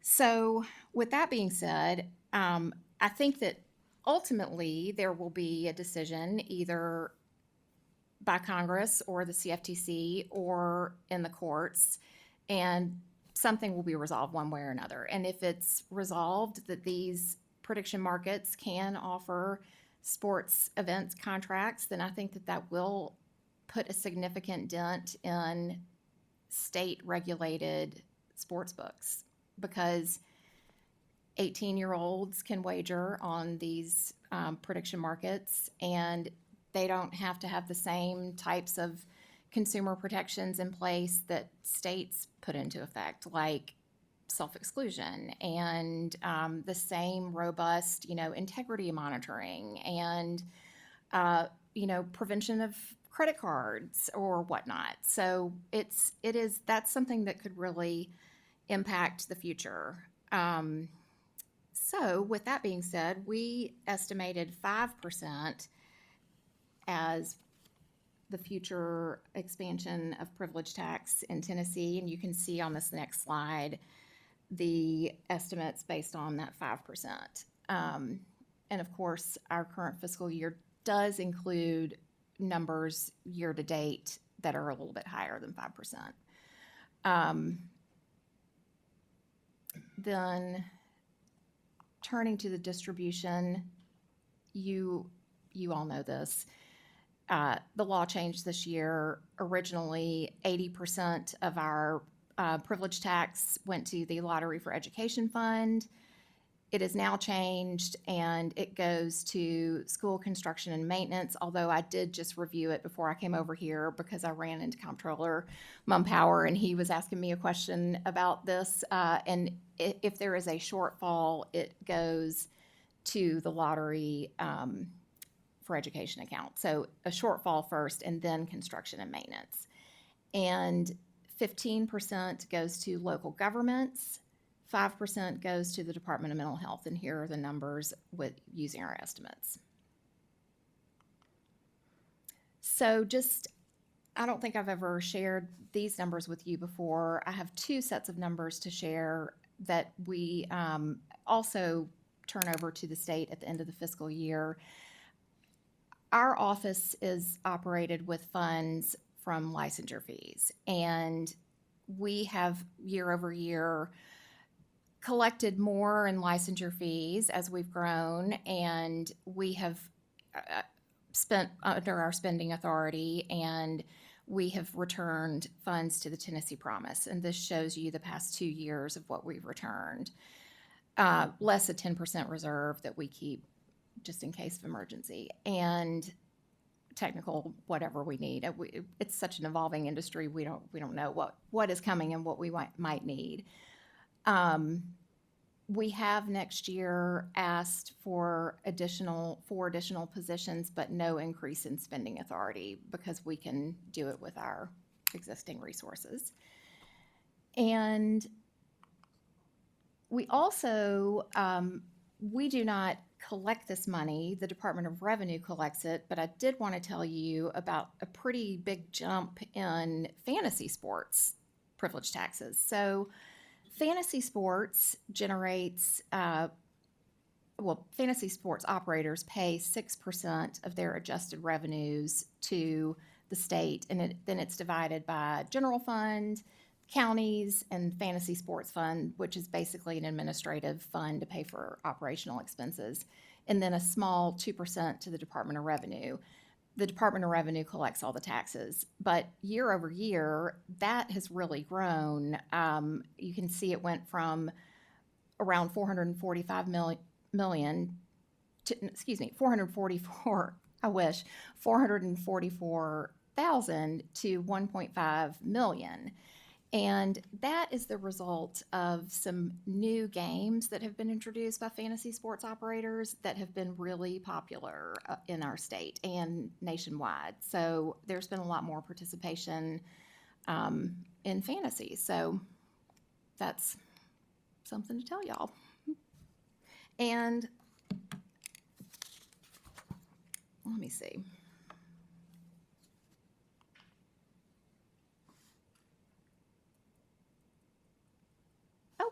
That's it. Sorry, thought I had another slide. May I answer any questions that are easy? Thank you very much. Thank you for being here. And just hearkening back again, tying into what we talked about with Director Paul and with THEC and now you, if there is a shortfall in the lottery funds available for the scholarship program, you do fill that gap still. Yes, we do. Public Chapter 7 says, in any year, if the net lottery proceeds deposited into the Lottery for Education account, exclusive of the amount in the general shortfall reserve, are not sufficient, that money goes first to that fund. Sure. Well, thank you. Thank you for that. This is quite a phenomenon, especially when I see the slide that shows is it ninth? Eighth in the nation in terms of sports gaming expenditures or revenues. Well, actually, that's in state privilege tax. In state privilege tax. Yes. Okay, to use the right term. Members, any comments or questions? If I may. Secretary? Thank you, Comptroller. I know you and I had a conversation. I really appreciate the time you spent talking about futures betting. And just be curious, how much of that do you believe that could eat away at our revenues if that's allowed to continue? I think it could be significant if it is already generating just a ballpark of a third of what legal state-regulated sports betting is generating as far as total wagering volume. And that's just this year. That's in the past year that's ramped up to that. I think it could see a dent, a significant dent. And I know there's millions of people watching at home right now. So, but one of the things that I actually went one day just to see what it looked like after I read an article about it. And, I hate to say it really sanitizes some of the betting, frankly, because it's sitting right next to other predictive markets have nothing to do with sports. So I just really, we've got to keep an eye on that. I'm glad to hear what the Attorney General is doing, and hopefully the federal government will respect Tennessee's laws. So I also have another question. I feel like I get something from your team frequently about a company that is has illegal gaming in Tennessee that y'all are shutting down. I keep waiting any day to see if there's Law and Order SWC coming out. But tell me, you mentioned the fines that have been levied. Is the Attorney General following up on those and trying to collect?